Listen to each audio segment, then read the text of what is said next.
Beneath the sands of the Nile, something still refuses to be explained. For over 4,000 years, ancient Egypt has guarded secrets that modern science cannot fully unlock. Researchers have spent lifetimes chasing answers, only to walk away with more questions. Tonight, we dig into the mysteries that continue to baffle historians and skeptics alike. So sit back, relax, and let's dive in. In a quiet gallery of the Egyptian Museum in Cairo, behind glass that hums faintly with climate control, sits a collection of fragments, cartouches, broken statuary, half-erased inscriptions, bearing a name that shouldn't exist. Neferneferuaten, a pharaoh's name, written with the full royal titulary of a king. And yet, for over a century, Egyptologists have argued about who or what this name actually belonged to. The setting is Amarna, around 1336 to 1332 BC, the final chaotic years of Akhenaten's religious revolution. Akhenaten had upended 3,000 years of tradition, replacing Egypt's pantheon with a single, radiant god, the Aten, and building a new capital city in the desert to worship it. Then, as his reign came to its end, the historical record grows strange. Akhenaten dies. Or perhaps he doesn't, not entirely. A co-regent appears, ruling alongside him, and this figure carries the name Neferneferuaten. Here is where the evidence becomes a puzzle instead of a narrative. Some inscriptions pair the name Neferneferuaten with epithets that suggest a woman, beloved of Akhenaten, phrasing typically reserved for a royal wife. This has led many mainstream scholars to a compelling, if unproven, conclusion that Neferneferuaten was Nefertiti herself, stepping out of the shadow of great royal wife and into full kingship, ruling in her own right during Egypt's most turbulent religious moment. It would not be unprecedented. Hatshepsut had done it generations before, but other fragments complicate the picture. Some texts pair the name with masculine grammar. Some scholars propose an entirely different figure. Merikare, Akhenaten's eldest daughter, elevated to co-regent in a court desperate to preserve the Aten's dynasty. Others suggest Kia, a lesser-known wife whose fate is itself a mystery, or even a hybrid identity, a name shared, deliberately or not, by more than one person across a handful of confusing years. Why does this matter? Because Neferneferuaten sits directly upstream of one of archaeology's most famous discoveries. Tutankhamun, the boy king whose golden mask captivated the world, ascended the throne almost immediately after this shadowy ruler's reign ended. To understand who came before him is to understand how a 9-year-old child inherited a fractured kingdom, a broken religion, and a capital city already being abandoned. The physical evidence only deepens the uncertainty. Names were chiseled out, cartouches were altered, overwritten, sometimes changed twice. Was this the ordinary politics of succession, a later regime erasing an inconvenient predecessor? Or something closer to an intentional unmaking, an attempt to remove a ruler so thoroughly from memory that even their gender would become unrecoverable? Some researchers have pointed to the unfinished tomb KV-45, with its damaged coffin and unidentified royal mummy, as a possible thread connecting to this same story. Though DNA studies have only added new questions rather than settling old ones. Fringe theories have crept in at the edges, as they always do where the record goes dark. Claims of hidden co-rulers, suppressed heresies, even suggestions that Neferneferuaten was a deliberate fiction created to bridge a gap the priesthood didn't want acknowledged. Mainstream Egyptology treats most of these with caution, but even conservative scholars admit the fragments we have simply do not agree with each other. So who was buried beneath that name? A queen who claimed a crown never meant for her? A daughter thrust into power too young? Or someone history intentionally left unfinished? The sand at Amarna has given up palaces, letters, even a shattered city. But on this, it stays silent. If the story of Neferneferuaten shows how easily a name can be erased from history, the story we turn to now shows something darker still, a king who tried to warn us, from beyond death, about the night his own life ended. travel south from Cairo, along the fertile edge of the Fayoum region, to the site of Lisht.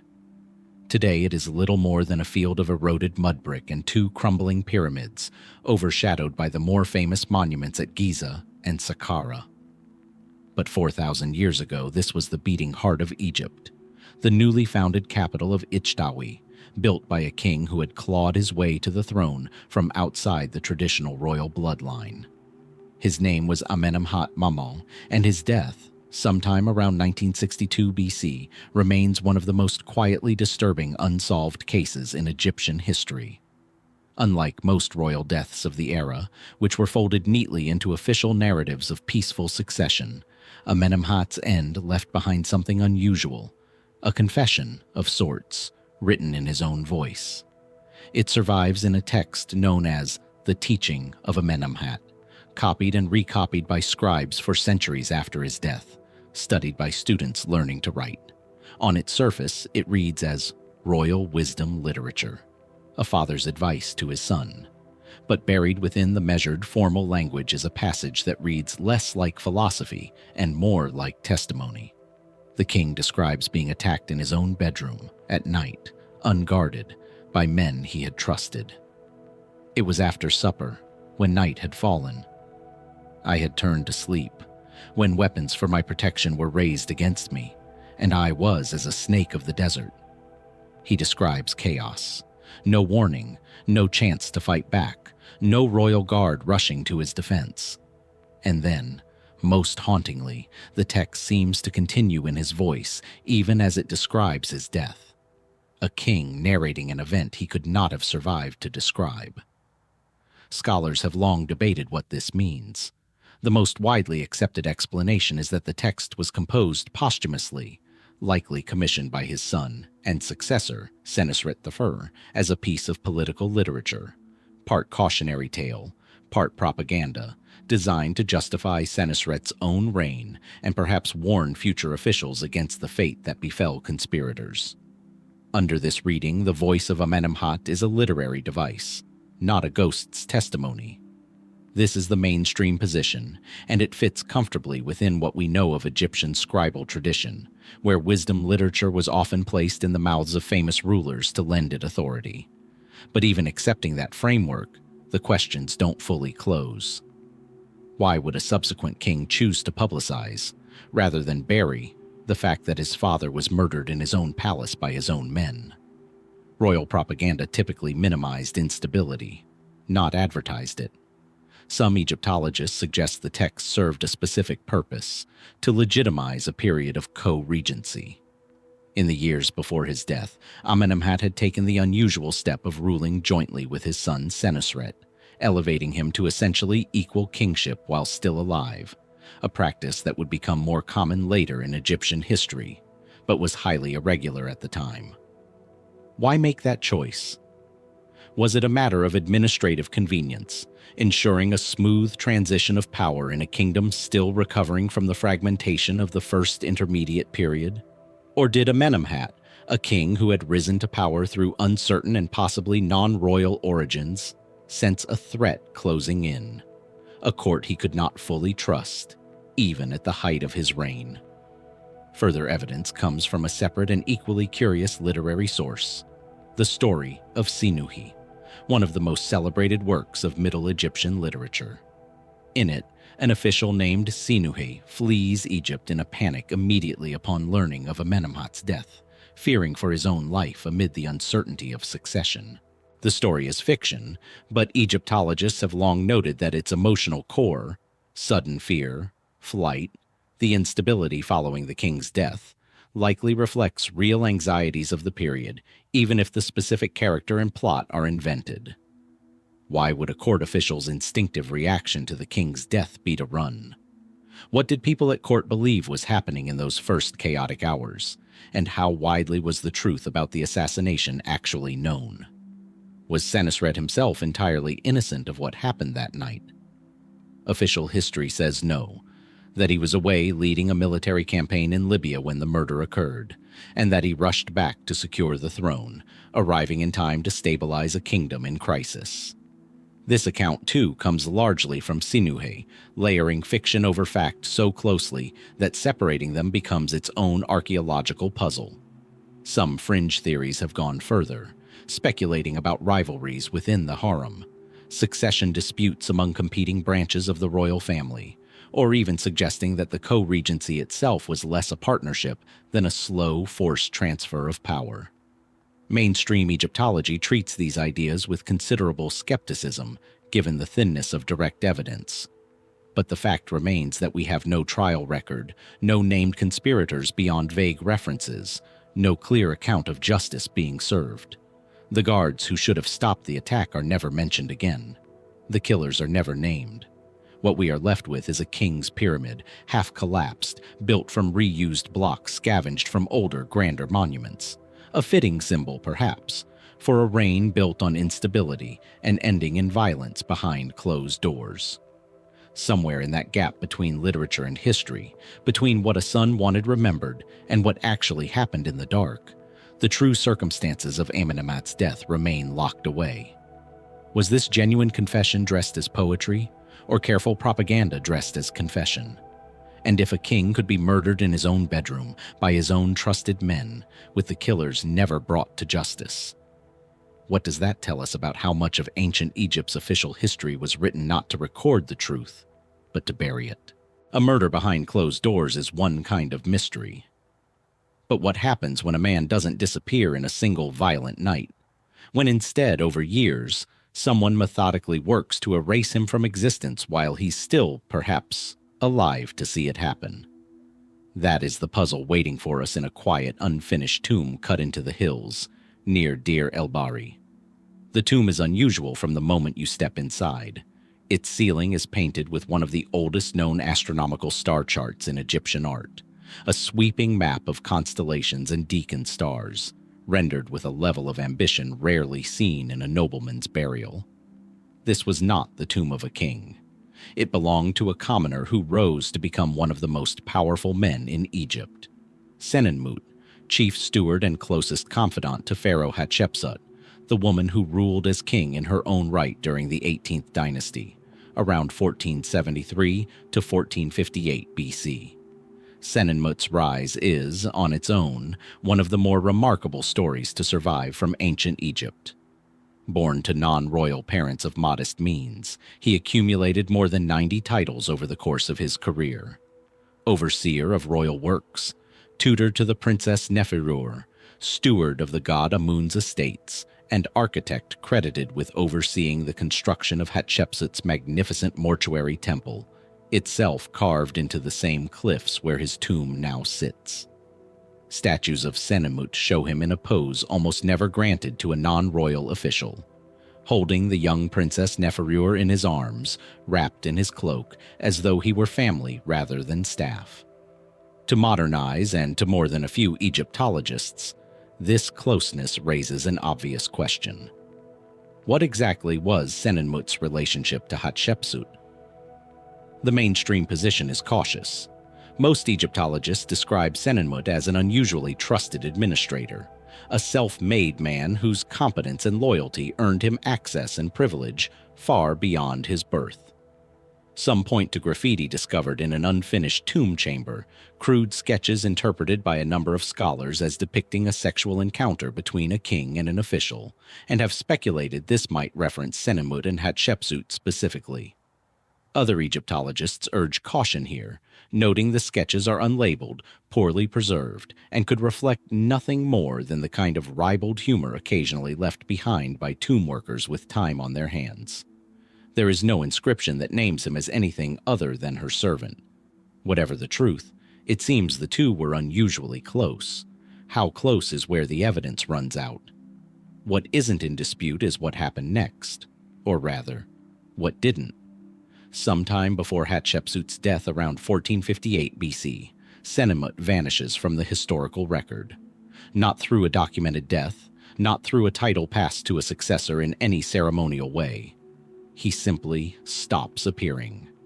His grand tomb, the one with the star chart ceiling, was never finished and never used for its intended purpose. A second tomb, built for him elsewhere, shows signs of deliberate damage.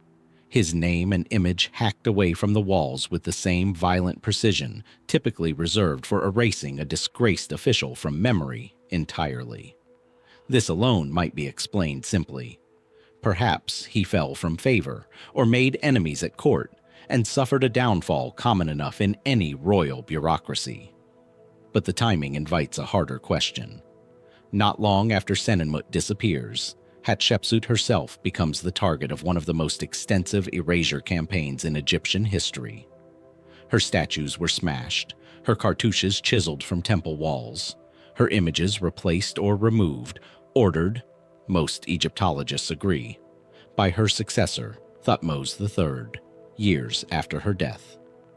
Was Senenmut's disappearance an early tremor of the same earthquake that would later bury Hatshepsut's memory? Did he fall before her, perhaps sacrificed to protect her rule from scandal? Or did his erasure and hers spring from entirely separate causes, connected only by the coincidence of timing?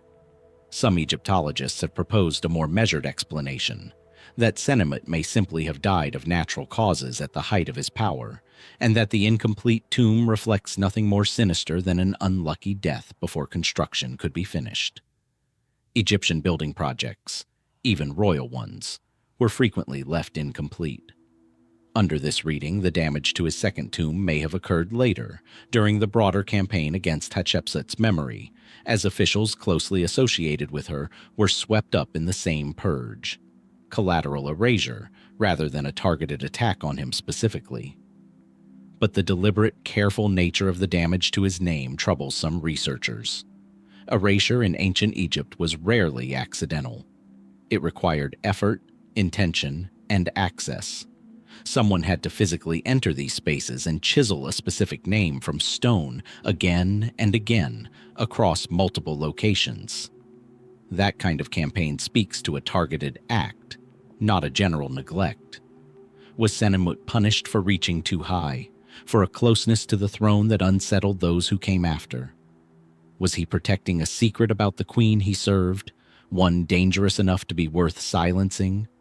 Or does his story simply illustrate how thin the line was in ancient Egypt between a life of extraordinary privilege and a legacy deliberately unmade? The star chart still stretches across the ceiling of his abandoned tomb, mapping constellations that have not moved in 4,000 years, watching over a burial chamber that was never finished and a name that was never allowed to rest in peace. Whoever ordered his erasure believed they could remove him from history entirely. And yet, here we are, still asking who he really was to her, and what, precisely, he knew that made him worth forgetting. Erasure, we've seen, was a punishment reserved for those who fell from grace. But what happens when a man rises to power so far beyond his station that his very existence on the throne's doorstep becomes its own unsolved riddle? For that story, we travel to the Valley of the Kings, to a tomb numbered KV-13, modest by royal standards, tucked into a side valley, and belonging to a man who, by every rule of Egyptian tradition, should never have been buried anywhere near kings at all. His name was Bey, and for a brief, strange window at the close of the 19th Dynasty, around 1200 BC, he was arguably the most powerful man in Egypt. More powerful, some evidence suggests, than the pharaoh he served. To understand how extraordinary this was, you have to understand the world Bey entered. Egypt's royal court operated on rigid principles of bloodline and birthright.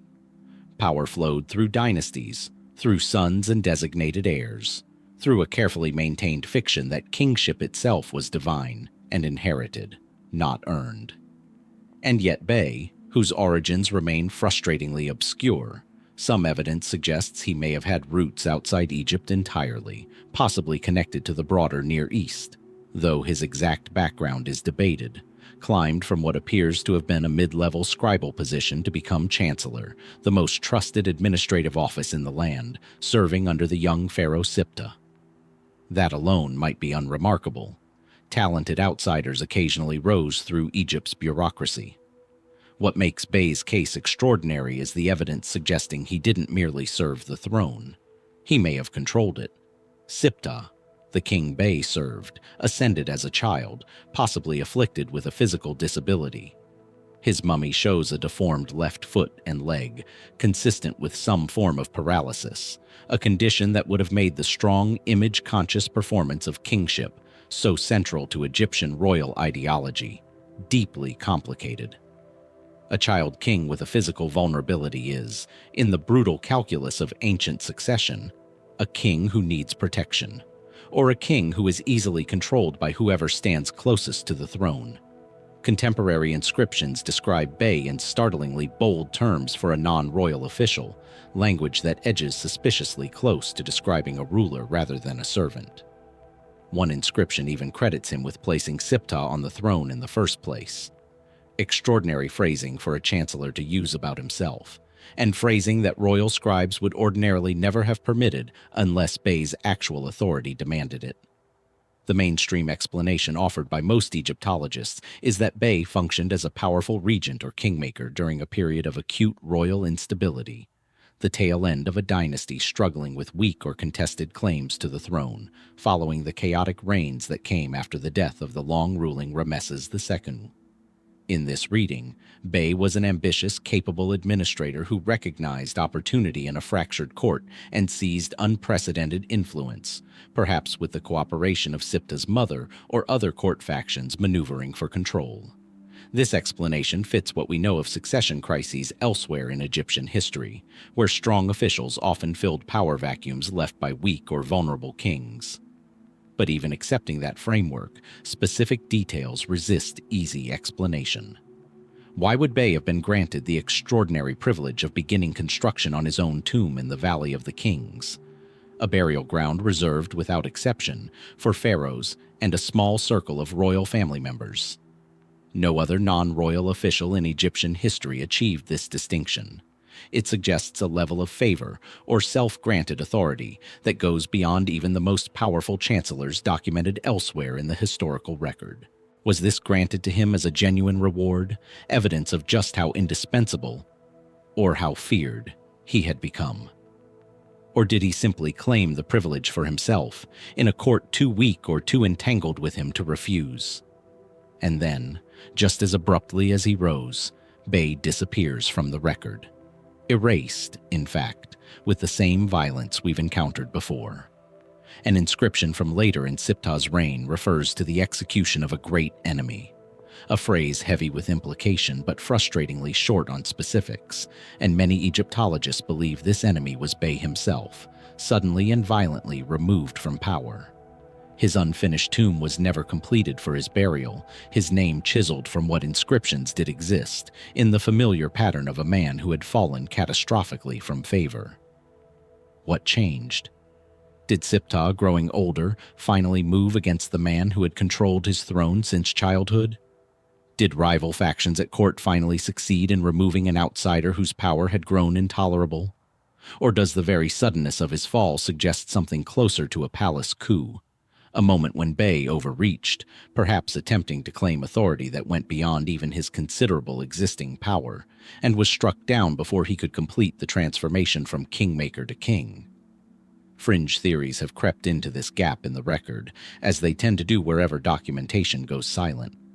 Some have speculated that Bey's foreign origins made him a target for a xenophobic backlash among Egypt's traditional elite, resentful of an outsider's grip on the throne.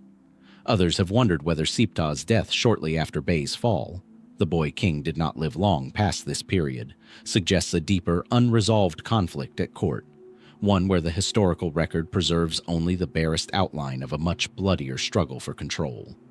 Mainstream Egyptology remains cautious about these theories, given how little direct evidence survives from this chaotic stretch of Egyptian history. What remains is an empty tomb in a quiet valley, cut for a man who came from nowhere, ruled from the shadows of a vulnerable boy king, and vanished just as mysteriously as he arrived. Was Bey a brilliant administrator who filled a dangerous vacuum, or a man who saw a broken throne and simply took it for himself? And if a commoner could rise this close to godhood in the eyes of Egyptian tradition, what does his unfinished tomb tell us about how fragile the boundary between servant and sovereign truly was? A commoner's rise to power is one kind of unsettling mystery. But some of ancient Egypt's most haunting questions aren't buried in tombs at all. They're written in ink, on fragile papyrus, describing a world that seems to be ending. For this chapter, we turn to a single, damaged scroll housed in the Rijksmuseum van Oudheden in the Netherlands, the Ipuwer Papyrus. Physically, it is unremarkable at first glance. A papyrus roll of moderate length, written in hieratic script, its surface worn and incomplete, missing its beginning and end. But the words that survive describe something extraordinary. A land in total collapse.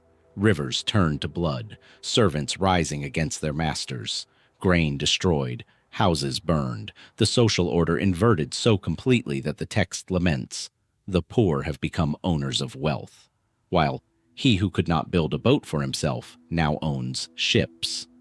Plague, darkness, and death stalk every line. It reads less like a historical record and more like the account of an apocalypse. Most Egyptologists date the text's composition, or at least the events it may reflect, to the First Intermediate Period, a genuinely chaotic era around 2181 to 2055 BC, when centralized pharaonic authority collapsed, regional governors seized power, and Egypt fractured into competing factions for over a century.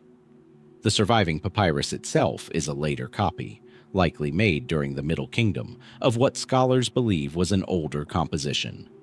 This mainstream reading places Ipuwer within a recognized genre of Egyptian literature sometimes called lamentations or admonitions.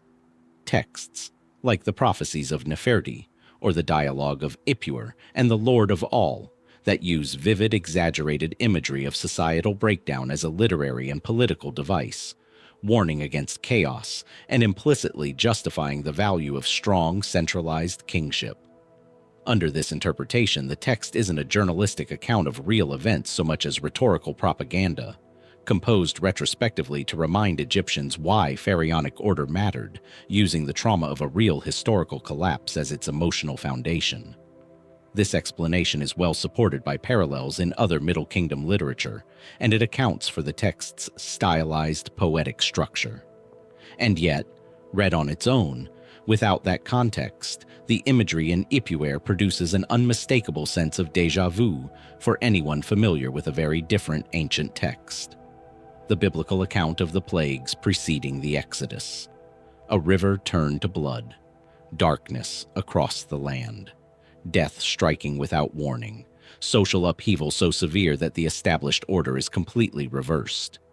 The parallels are close enough that, since the early 20th century, a number of writers, some serious scholars, many working well outside mainstream Egyptology, have proposed that Ipuwer might describe the same catastrophe recorded in Exodus, offering what they argue could be independent, non-biblical corroboration of the biblical plagues. This theory, most famously associated with the mid-20th century writer Emanuel Velikovsky, has been almost universally rejected by professional Egyptologists and biblical scholars alike, for reasons worth understanding rather than dismissing outright. The dating is the central problem. If Ipuwer reflects the First Intermediate Period, it predates the traditionally proposed time frame for the Exodus narrative by many centuries. The gap is not small, and no serious chronology bridges it comfortably. Beyond the dating issue, scholars of comparative literature note that catastrophe imagery, plagues, reversed social order, darkened skies, appears across numerous ancient Near Eastern texts entirely unrelated to each other, suggesting a shared literary vocabulary for describing societal collapse, rather than evidence that two texts are describing one specific historical event. A river running red, for instance, could plausibly reflect heavy flooding carrying red sediment from Nile silt, a recurring natural phenomenon Egyptians would have had their own vocabulary to describe symbolically, independent of any borrowed narrative. And yet the questions the comparison raises haven't entirely gone away, even among scholars who reject a direct connection. Why does a genre of Egyptian literature composed to justify kingship consistently reach for such specific visceral imagery, blood, darkness, inverted social hierarchy across multiple independent texts spanning centuries? Is this simply the common language ancient Near Eastern cultures used to describe their worst historical memories, drawn from real if unrelated catastrophes each civilization actually endured? Or does it suggest something more elusive, a shared cultural memory of genuine environmental and social catastrophes, famine, plague, invasion, climate disruption, that rippled across the ancient Near East in ways too fragmented and too old for modern chronology to fully reconstruct or connect? The First Intermediate Period itself remains only partially understood. Some Egyptologists have pointed to possible climate disruption, a weakening or failure of the Nile's annual flood cycle, perhaps connected to broader shifts in regional rainfall patterns across the ancient Near East during this era, as a contributing factor to the collapse Ipuwer describes, alongside the political fragmentation that followed the end of the Old Kingdom. If true, this would mean the text's lurid descriptions of famine and social breakdown may capture, however stylized, the genuine memory of an environmental crisis severe enough to end a centralized government that had lasted for centuries. That, on its own, is a sobering thought, independent of any theory connecting it to other ancient traditions. What survives of the Ipuwer papyrus ends mid-thought, the scroll damaged beyond recovery, its final verdict on Egypt's fate lost to time. Was this text a political warning, dressed in the memory of a real catastrophe? A literary echo shared by coincidence or common experience with catastrophe traditions recorded elsewhere in the ancient world? Or does its damaged, unfinished state conceal a fuller account of a crisis we still don't completely understand? One that brought the world's first great centralized kingdom to its knees, and left behind only fragments of the panic that followed. A society collapsing under famine and chaos is a mystery of catastrophe. But not every mystery in Egypt's long history comes from ruin.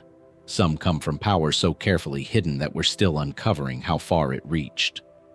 To find it, we travel to the Temple of Karnak, to a small, elegant chapel standing apart from the temple's main axis, dedicated not to a king, but to a woman whose title alone hints at a role unlike any other in the ancient world: God's wife of Amun. The title sounds ceremonial, even decorative at first.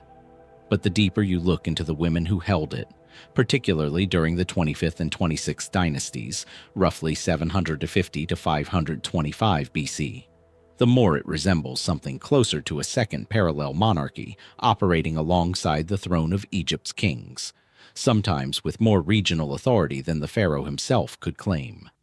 The office had existed in earlier, more limited forms for centuries, typically held by royal women who played a ceremonial role in the cult of the god Amun at Thebes.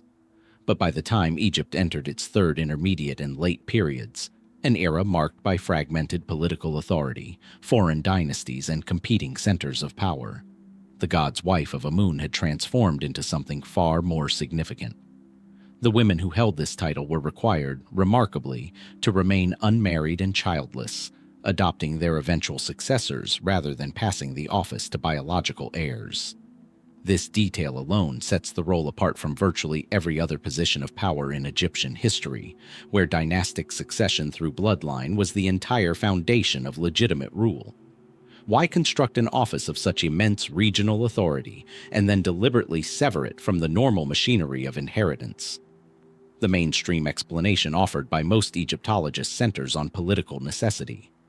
During this period, Egypt was frequently divided or threatened by outside powers, first by competing Libyan-descended dynasties in the north, then by Kushite kings ruling from the south, later by Assyrian incursions, and eventually by Persian conquest.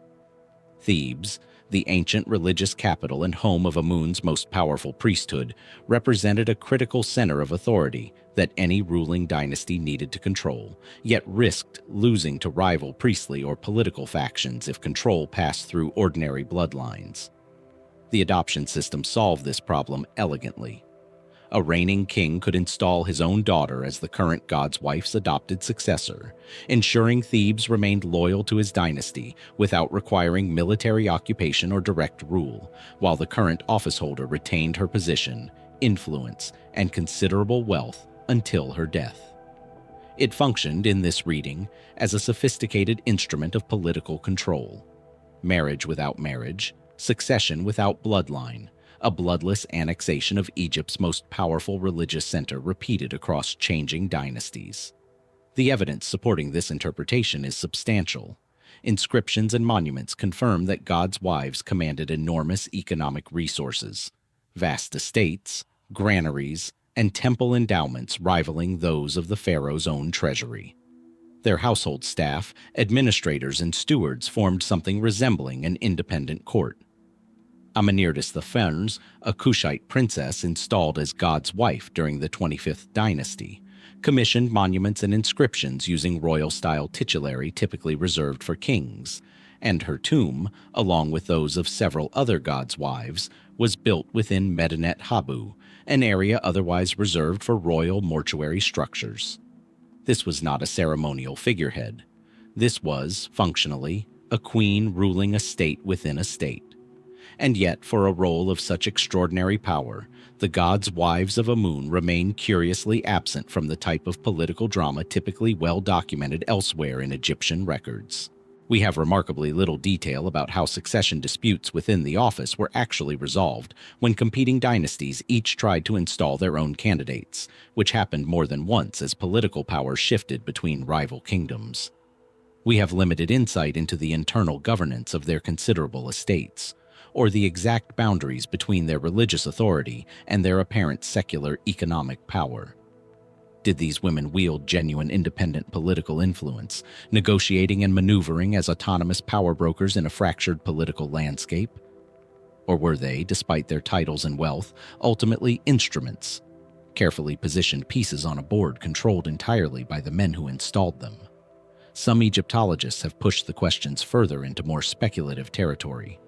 Given the unmarried childless requirement, and given how completely male-dominated formal Egyptian political and military structures otherwise was the office of God's wife perhaps a rare, sanctioned pathway for women to hold and exercise genuine sovereign power, hidden in plain sight behind religious language that made it politically palatable in ways an outright female pharaoh like Hatshepsut generations earlier had not been? Others have wondered whether the requirement of celibacy carried a deeper religious significance beyond political convenience, whether these women were understood within Egyptian theology to be actual consorts of the god Amun himself in a ritual and symbolic sense, occupying a liminal space between mortal administrator and divine intermediary that we don't fully understand from surviving texts. Mainstream Egyptology treats this theological dimension as plausible but difficult to verify, given how much of the office's internal religious meaning was never recorded, or has simply not survived. What we're left with is an institution of undeniable substantial power, run by women whose personal voices are almost entirely absent from the historical record, despite the wealth of monuments bearing their names and titles. We know what they owned, we know what they built, we know in broad strokes what political function they likely served. But we don't know how they understood their own authority, what tensions may have existed between the gods' wives and the kings who installed them, or how much genuine independence hid behind the elegant chapel walls at Karnak. Was the god's wife of Amun a puppet dressed in the trappings of divinity, or one of the most quietly powerful office holders in the ancient world, hidden from history not by erasure, but by an institution so unusual that we still haven't learned how to fully read it? Hidden power is one kind of mystery. But what happens when power is seized openly, in full view of the historical record, and then vanishes so completely that even the location of the ruler's own body remains uncertain?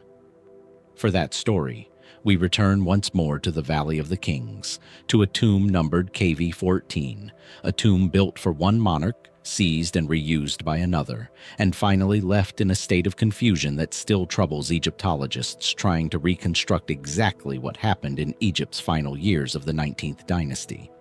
The monarch at the center of this mystery is Twosret, who became the last recognized ruler of her dynasty around 1191 to 1189 BC, and who stands, alongside figures like Hatshepsut and Sobekneferu, among the small handful of women who governed Egypt as a fully legitimate pharaoh in her own right, bearing the complete royal titulary of a king. Her path to the throne began, as we've already seen, in the same turbulent court that produced the Chancellor Bay. Twosret was the great royal wife of Seti II, and after his death, she served as regent for his young successor, Siptah, the same disabled boy king whose reign Bey appears to have dominated from the shadows. When Siptah died after a short reign, something extraordinary happened. Rather than stepping aside for a new male claimant, Twosret assumed the throne outright, adopting full pharaonic titles and ruling by the surviving evidence as sole monarch of Egypt for a brief period at the very end of the dynasty. And then, within roughly 2 years, she was gone. And what followed her disappearance from the record is where the mystery truly deepens. The mainstream account, pieced together from fragmentary evidence, holds that Twosret's reign ended in violent political conflict. A later official named Senenmut, who founded the subsequent 20th dynasty, left an inscription known as the Elephantine Stela, describing a period of crisis before his rise, referencing chaos, conflict, and the need to restore order to Egypt after what he characterizes as a period of illegitimate rule. Most Egyptologists interpret this as a veiled but unmistakable reference to Twosret's reign being violently overthrown, with Senenmut positioning himself as the rightful king who restored stability after her fall. Under this reading, Twosret's brief rule ended not through natural succession, but through what amounts to a civil war or coup, one severe enough that the victor felt compelled to justify his own legitimacy by discrediting hers. What makes this especially unusual, even by the standards of Egyptian succession politics, is what happened to her monuments afterward. Twosret's cartouches were not simply erased in the manner reserved for a disgraced ruler. In several instances, they were carefully overwritten with Senenmut's own name, a practice known as usurpation, where an existing monument is claimed by a new ruler rather than destroyed outright. This raises a genuinely difficult question. Why go to the trouble of overwriting her name rather than simply demolishing the monument and starting fresh, as was done in other cases of damnatio memoriae we've already explored? Was this an act of pure practicality, reusing costly stonework already carved rather than commissioning new construction? Or does the choice to overwrite rather than obliterate suggest something more layered? An acknowledgement, even in the act of erasure, that Twosret's reign had been real and needed to be actively claimed rather than simply denied. Her tomb complicates the picture further still. KV-14 was originally built for Seti II, but Twosret expanded it significantly during her reign, adding a substantial extension intended for her own burial. After her fall, however, the tomb appears to have been seized and reused once again, this time by Senenmut himself, who took over her burial chamber for his own interment, displacing whatever funerary arrangements had been made for her. The result is a genuinely confusing archaeological puzzle. Where was Twosret actually buried, in the end? Was her body removed from KV-14 and relocated elsewhere, perhaps to a more modest, unmarked burial befitting a ruler being deliberately erased from memory? Or does she remain somewhere within the tomb's confusing, multi-phase construction, her burial overwritten in death just as her name was overwritten in stone? No mummy has been definitively identified as Twosret's. Several unidentified female remains have been proposed by various researchers over the decades as potential candidates, but none has achieved anything close to scholarly consensus, leaving open the uncomfortable possibility that the physical remains of one of Egypt's few female pharaohs may never be conclusively identified at all, lost somewhere in the shuffle of a violent and hastily rewritten succession. Beyond the mainstream account of civil conflict, more speculative theories have emerged around the edges of this story, as they tend to in periods where the surviving evidence is this thin. Some researchers have questioned whether Senenmut's own claim to legitimacy was as clean as his inscription suggests, wondering whether his emphasis on restoring order reflects genuine crisis or simply the standard rhetorical playbook used by usurpers throughout Egyptian history to legitimize what was, in plainer terms, a violent seizure of power. Others have speculated about the role Chancellor Bey may have played in Twosret's own rise and possible fall, given how entangled the two figures already were during Siptah's reign, though direct evidence connecting Bey's downfall to Twosret's own political fortunes remains circumstantial at best.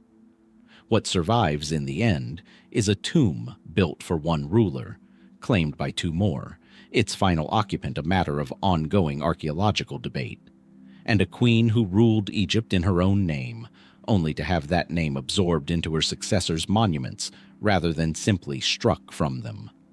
Was Twosret a legitimate pharaoh whose memory was deliberately folded into her conqueror's legacy, or a usurper in her own right, ultimately punished the same way she may have once claimed power? And somewhere beneath the Valley of the Kings, does her body still wait, unidentified and unclaimed, for a mystery that 4,000 years have not yet managed to solve? A queen's legacy folded into her successors' monuments is a mystery of individual erasure. But some collapses in Egyptian history swallowed not just one ruler's memory, but an entire dynasty at once, so completely that archaeologists are still piecing together whether what happened was invasion, plague, or something stranger still. For this, we travel to the eastern Nile Delta, to the ruins of Tel el-Daba, ancient Avaris, where the mud brick foundations of a once thriving city lie buried beneath centuries of silt.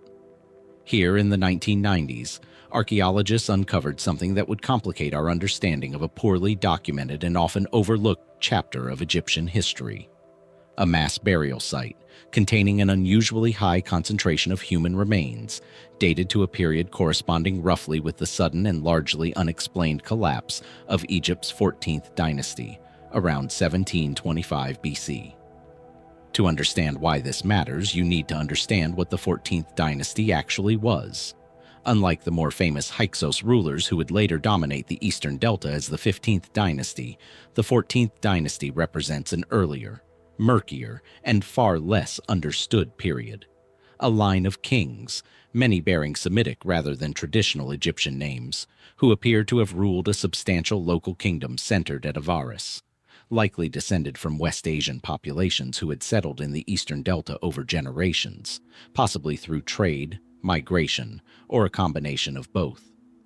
Egyptologists have identified dozens of names attributed to this dynasty's kings, yet the historical record surrounding them is thin, fragmentary, and pieced together largely through archaeology rather than continuous textual narrative, since later Egyptian tradition, particularly during the New Kingdom, had strong political incentives to minimize or erase memory of foreign rule in the Delta.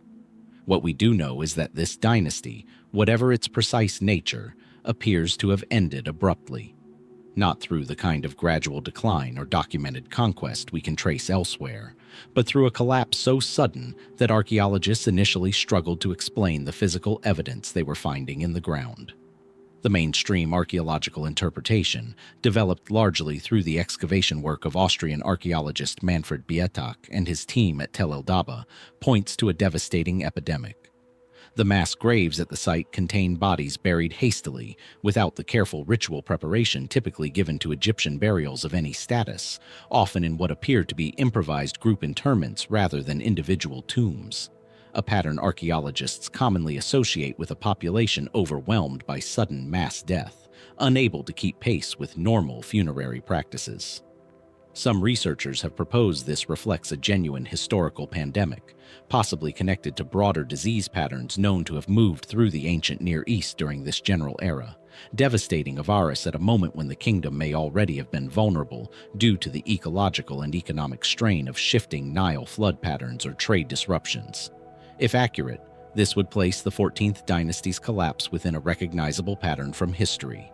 A kingdom brought down not by armies, but by an invisible enemy that spared no one, from the wealthiest court officials to ordinary laborers, moving too quickly for the normal machinery of the state to respond. But the evidence resists a fully tidy conclusion.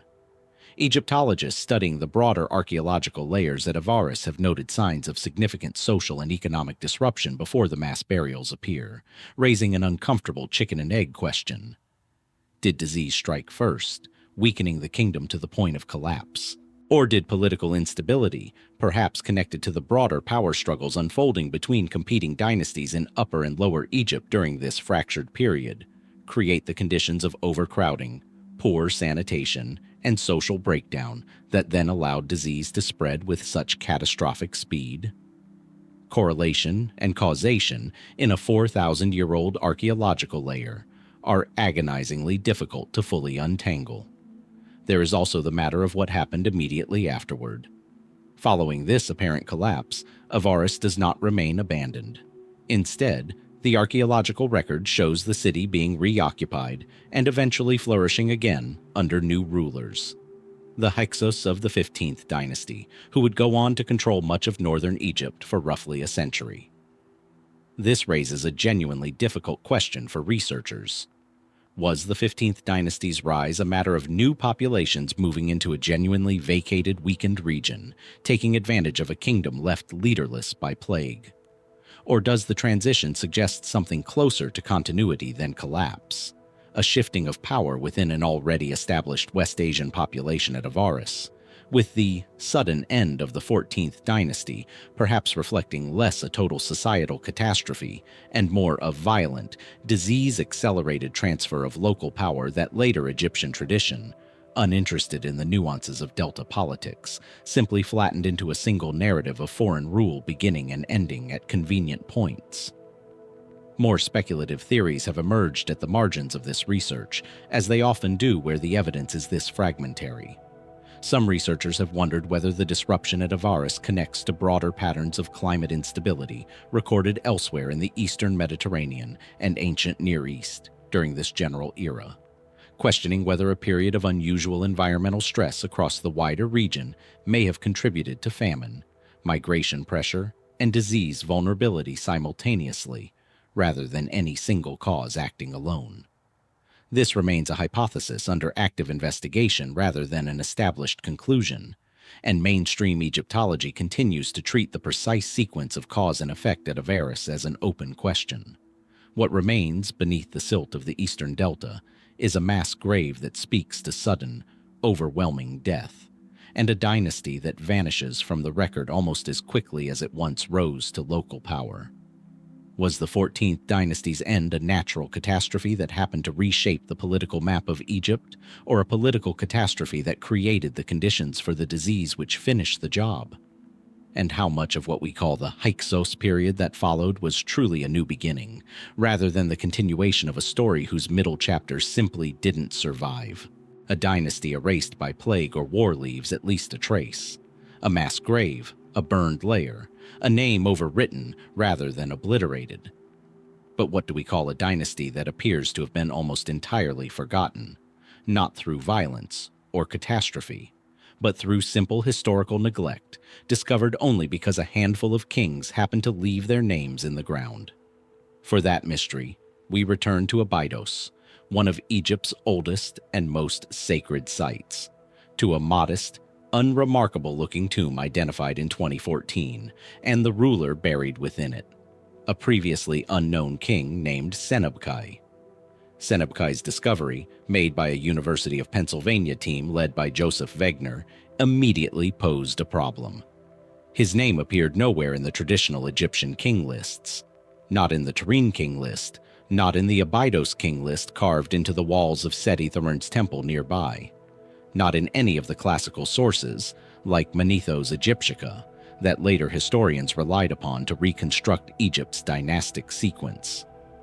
Here was a king, buried with full royal funerary equipment, in a tomb built specifically for him, in one of Egypt's most sacred royal necropolises. And yet, as far as the official historical record was concerned, he had simply never existed. Subsequent excavation revealed Senenmut was not alone. Additional royal tombs uncovered in the same area pointed toward an entire previously unrecognized line of rulers, now referred to by Egyptologists as the Abydos dynasty, believed to have governed a modest, localized kingdom centered on Abydos during the Second Intermediate Period, roughly 1650 to 1600 BC, a chaotic era, as we've already explored, when Egypt fractured into multiple competing power centers, including the Hyksos-controlled north and a rival Theban dynasty to the south. The mainstream explanation for why this dynasty vanished so completely from later Egyptian tradition centers on political irrelevance and historical erasure by omission rather than by targeted attack. The Abydos dynasty appears to have controlled only a small, regional territory, sandwiched geographically and politically between the more powerful Theban 16th or 17th dynasty, to the south, and the Hyksos kingdom to the north.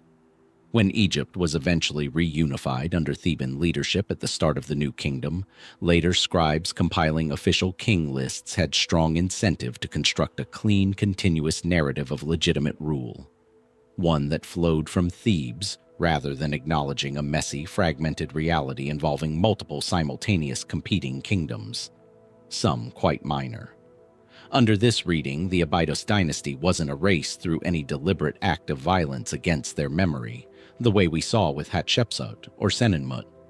They were simply left out, too small and too inconvenient to include in a tidier version of history being constructed generations later, for political and religious purposes that had little interest in perfect accuracy.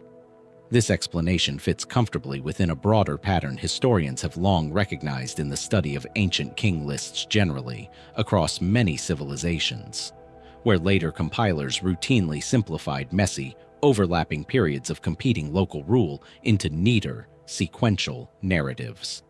And the physical evidence at Abydos supports the idea of a genuinely modest, resource-limited kingdom. Senenmut's tomb, while unmistakably royal, was noticeably smaller and less richly equipped than tombs of more powerful contemporary rulers, and some of his burial equipment appears to have been reused or repurposed from earlier royal burials nearby, suggesting a kingdom operating under real economic constraints even while maintaining the full ceremonial trappings of pharaonic kingship. And yet, even within this reasonably tidy explanation, real uncertainties remain. How many kings actually made up this dynasty? Estimates among Egyptologists studying the site have ranged from as few as a handful to as many as 16, based on fragmentary evidence and the physical space available for royal tombs in the area. A wide margin of uncertainty for what should, in theory, be a knowable historical fact. What was the exact relationship between the Abydos dynasty and its more powerful neighbors? Were these kings independent rulers governing a genuinely autonomous territory, or more like vassal rulers, operating with some degree of local authority but ultimately answerable to Theban power to their south? Senenmut's own remains offer one more unsettling detail. Skeletal analysis suggests he died violently, with multiple wounds consistent with battle injuries, including trauma to his skull, hands, and feet.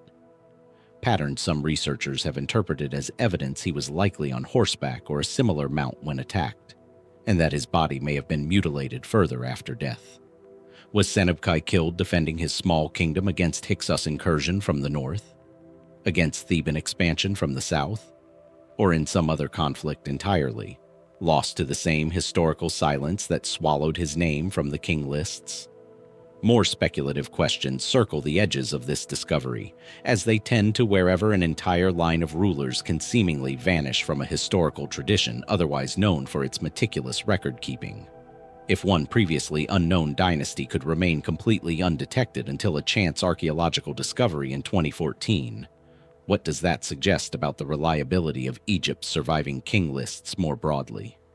How many other small regional rulers, operating during Egypt's various fractured periods, might still be waiting undiscovered beneath the sand, their names never recorded by scribes who had no interest in preserving the memory of kingdoms too minor, too inconvenient, or too embarrassing to include in a cleaner, more centralized version of Egyptian history? What remains at Abydos is a small cluster of royal tombs belonging to men who ruled as kings, died as kings, and were buried with the full ceremonial weight of kingship, yet were completely unknown to history until their names were pulled from the ground by chance. Was the Abydos dynasty simply too small to matter to the historians who came after them? Or does its rediscovery suggest that Egypt's official chronology, so often treated as a fixed and reliable timeline, is instead a carefully curated story with far more gaps than we've been willing to admit? And if an entire dynasty could disappear this completely, what else might still be buried, waiting for someone to notice it was ever there at all? An entire dynasty can vanish through simple neglect. But some deaths leave behind something far more unsettling than silence. A body, preserved and studied, whose physical condition tells a story the official records tried never to mention. For this, We turn to the Egyptian Museum in Cairo, to a mummy catalogued for over a century simply as Unknown Man I, a body so disturbing in its preservation that early researchers who examined it described it, without exaggeration, as one of the strangest they had ever encountered. Unlike the carefully mummified remains of royalty prepared for eternity, Unknown Man I was wrapped in a goat skin, a material considered ritually impure in Egyptian burial tradition, something that would have deliberately barred the deceased from a peaceful afterlife according to Egyptian religious belief. His internal organs were left in place, unusual for the era, and his facial expression, preserved through the mummification process, appears contorted, mouth open, in what many researchers examining the remains have described as an image of extreme suffering. No coffin bore his name. No inscription confirmed his identity. For decades, historians could only speculate about who this man had been and why he had been buried with such calculated disrespect. The likely answer emerged through a combination of forensic science and a resurfaced ancient document, the Judicial Papyrus of Turin, a legal record describing what has become known as the Harem Conspiracy, a plot to assassinate Pharaoh Ramesses III around 1155 BC, orchestrated from within his own royal household. The conspiracy, as described in the papyrus, was extensive and shocking, even by the standards of Egyptian court intrigue. One of the king's secondary wives, a woman named Tia, appears to have organized a plot to murder Ramesses III and install her own son on the throne, bypassing the legitimate heir. The plan implicated dozens of individuals, royal officials, harem administrators, even physicians and practitioners of magic allegedly recruited to create cursed wax figures intended to harm the king through ritual means. The son at the center of this conspiracy, the prince whose claim to the throne this entire plot was designed to secure, was named Pentawere. For decades, Egyptologists debated whether Ramesses III actually died as a direct result of this conspiracy, or passed away from unrelated causes shortly after the plot was uncovered and its conspirators punished.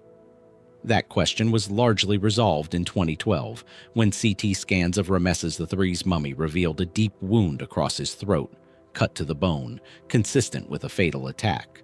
Physical confirmation that the harem conspiracy had, in fact, succeeded, at least in its immediate goal of killing the king, even if it ultimately failed to place Pentawere on the throne. The Judicial Papyrus describes the fate of the conspirators in careful, almost bureaucratic detail. Trials, convictions, and punishments ranging from mutilation to forced suicide. Pentawere himself, as a member of the royal family, was apparently spared the more common Egyptian execution methods, and the papyrus suggests he was instead permitted, or perhaps compelled, to take his own life, a fate considered less shameful for someone of royal blood, though scholars debate how voluntary this permission truly was. This is where Unknown Man I enters the investigation. DNA testing conducted in 2012 as part of the same broader study of Ramesses III's mummy found a father-son genetic relationship between the king and Unknown Man I, strongly supporting the identification of this unnamed, disrespectfully buried body as Pentawere himself. The physical evidence of his mummification, the impure goat skin wrapping, the absence of the customary organ removal and preservation rituals, his tightly bound limbs, and his contorted, open-mouthed expression, all point toward a burial deliberately designed to deny him a peaceful transition to the afterlife, consistent with the fate of a disgraced prince who had attempted to murder his own father. And yet the physical evidence raises its own set of difficult questions. Was Pentaware's death actually the forced suicide the papyrus implies, an execution dressed in the more dignified language of royal permission?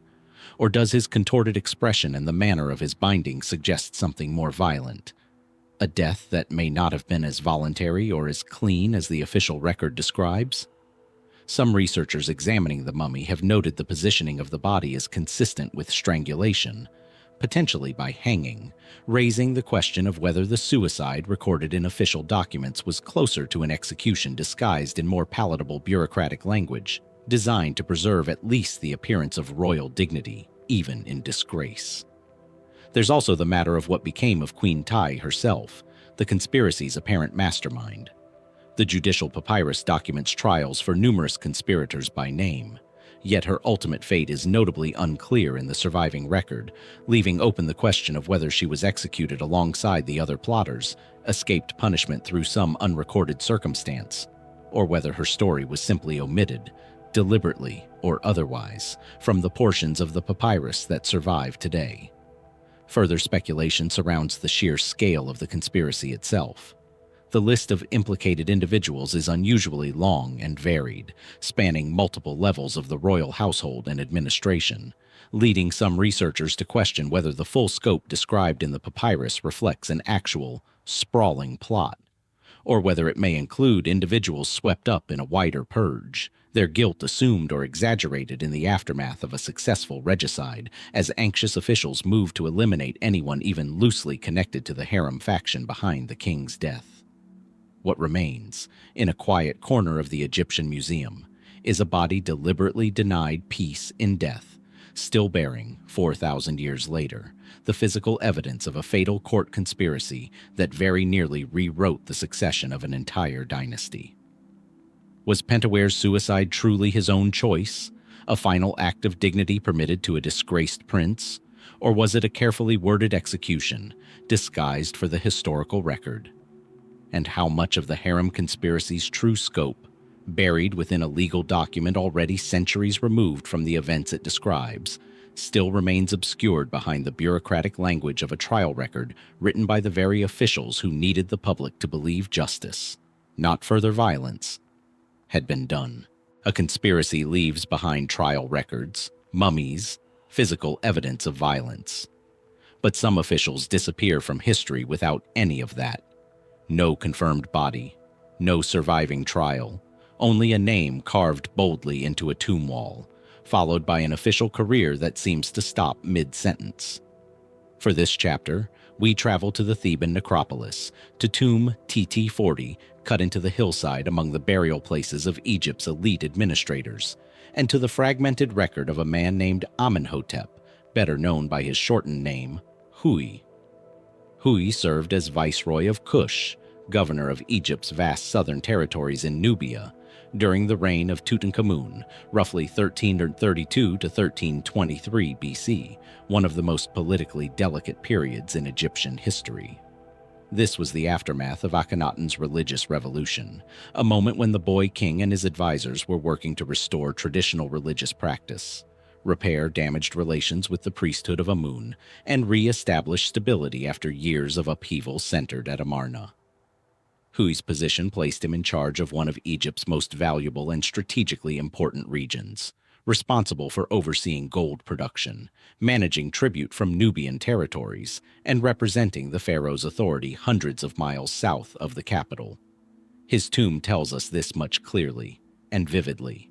Its painted walls depict elaborate scenes of his investiture, showing Huy receiving his official regalia directly from Tutankhamun, and further scenes depicting Nubian delegations bringing tribute to Egypt, gold, ebony, exotic animals, and other luxury goods, rendered in some of the most detailed and celebrated tomb paintings to survive from this period. By every visual indication, Huy was a trusted, high-ranking official at the height of a successful career, personally connected to the young king he served. And then, the record simply stops. Unlike the more dramatic disappearances we've traced elsewhere in this exploration, there is no inscription describing Huy's downfall, no damaged cartouche signaling a deliberate campaign of erasure, no papyrus recording a trial or conspiracy. His tomb remains largely intact, his name and image left mostly undisturbed by later hands, distinguishing his case sharply from the violent erasures we've seen visited upon figures like Senenmut or the Abydos kings. And yet, Huy's documented career appears to end abruptly, without any surviving record of what became of him afterward, whether he served into old age, fell from favor, or died suddenly at the height of his influence. The mainstream explanation offered by most Egyptologists is, on its face, the least dramatic possible: simple gaps in survival. Egyptian administrative records from this period are fragmentary at best, and the disappearance of a single official's later career from the surviving evidence may reflect nothing more than the ordinary erosion of documentation across 3,000 years, rather than any hidden conspiracy or deliberate concealment. Papyrus decays. Inscriptions crumble. Officials retire quietly, without any monument recording the unremarkable final years of an otherwise successful career. Under this reading, Huy's story isn't a mystery so much as an artifact of incomplete preservation, no different in kind from countless other administrative careers whose full arcs simply didn't survive into the modern era. But this tidy explanation sits somewhat uneasily against the broader political context of the period in which Huy served, one of the most turbulent successions in Egyptian history. Tutankhamun himself died young, around the age of 18 or 19, under circumstances that remain debated among Egyptologists, with some pointing to genetic health complications potentially linked to generations of royal intermarriage, others to accident, and a smaller number entertaining the possibility of foul play, though direct evidence for the latter remains thin. Following the boy king's death, the succession grew genuinely chaotic. The throne passed briefly to an aging court official named A, and then to the military commander Horemheb, whose eventual reign marked a decisive, sometimes violent effort to erase the memory of the entire Amarna period, including its aftermath, from official Egyptian history. Horemheb's later inscriptions describe himself, somewhat grandiosely, as having restored order to a kingdom in disarray, and his reign saw considerable reorganization of Egypt's administrative structure, with numerous officials from the preceding years disappearing from prominent positions as new appointees loyal to Horemheb's government took their place. Given this context, a more speculative question emerges. Was Huy simply retired or reassigned during this broader administrative reshuffling, his tomb left undisturbed because he personally posed no political threat to the new regime, even as his active career quietly ended? Or does his abrupt disappearance from the record reflect something closer to the fate of other officials swept aside during Horemheb's consolidation of power? A man whose close personal association with Tutankhamun, so proudly displayed on his own tomb walls, made him politically inconvenient once a new government sought to distance itself from the previous reign, even without the dramatic, visible punishment inflicted on more prominent targets. There is also the matter of Nubia itself during this transitional period. As viceroy, Huy would have overseen a region of considerable economic and strategic importance, and any instability in his administration, whether from local unrest, disrupted tribute, or simple mismanagement, could plausibly have affected his standing at court independent of the broader political turmoil unfolding in Egypt itself. Some researchers have wondered whether specific tensions in Nubian administration during this era, only partially documented in surviving records, might explain a quieter, more localized fall from favor, distinct from the dramatic dynastic purges playing out simultaneously in the Egyptian court. What makes Huy's case genuinely difficult to resolve is the very absence of evidence that would normally guide an investigation like this. There is no damaged monument suggesting punishment, no trial record suggesting conspiracy, no confirmed mummy offering forensic testimony the way Pentawere's body did. There is only a magnificently painted tomb, celebrating a career that seems to end precisely at the moment Egypt's political landscape began shifting beneath the men who had served the boy king, now being quietly written out of official memory. Was Amenhotep-Huy simply one of countless officials whose later years were lost to the ordinary decay of time, his story ending not in mystery but in unremarkable retirement we simply can't document? Or does his career's abrupt silence, set against the turbulent transition from Tutankhamun's reign to Horemheb's deliberate reconstruction of Egyptian history, suggest a quieter, more careful kind of erasure? One that left the tomb standing, but never recorded what became of the man buried beneath its painted walls? In a period when Egypt's rulers worked so hard to control which memories survived and which were left to vanish, is the absence of Huy's ending itself a kind of evidence, or merely the silence that time leaves behind everyone eventually, whether or not anyone intended it? Sometimes silence swallows a single career, but sometimes it swallows an entire era, closing one age of Egyptian history so completely that the very transition into what follows becomes one long unanswered question. For this chapter, we look to a shattered statue fragment held in the Louvre. A headless torso, inscribed with a rare and startling combination of titles, both masculine and feminine forms layered onto the same figure, as though the sculptor himself wasn't entirely certain how to categorize the person it depicted. It belonged to Sobekneferu, the last confirmed ruler of Egypt's 12th dynasty, and quite possibly the first woman in Egyptian history to rule as pharaoh using the full, undisguised titulary of a king. Sobekneferu's reign, lasting roughly 4 years around 1806 to 1802 BC, sits at the close of one of Egypt's most stable and celebrated periods, the 12th dynasty, an era that included the reign of Amenemhat I and the turbulent succession we explored earlier, but which had otherwise produced generations of strong, effective kingship, extensive building projects, and relative internal peace.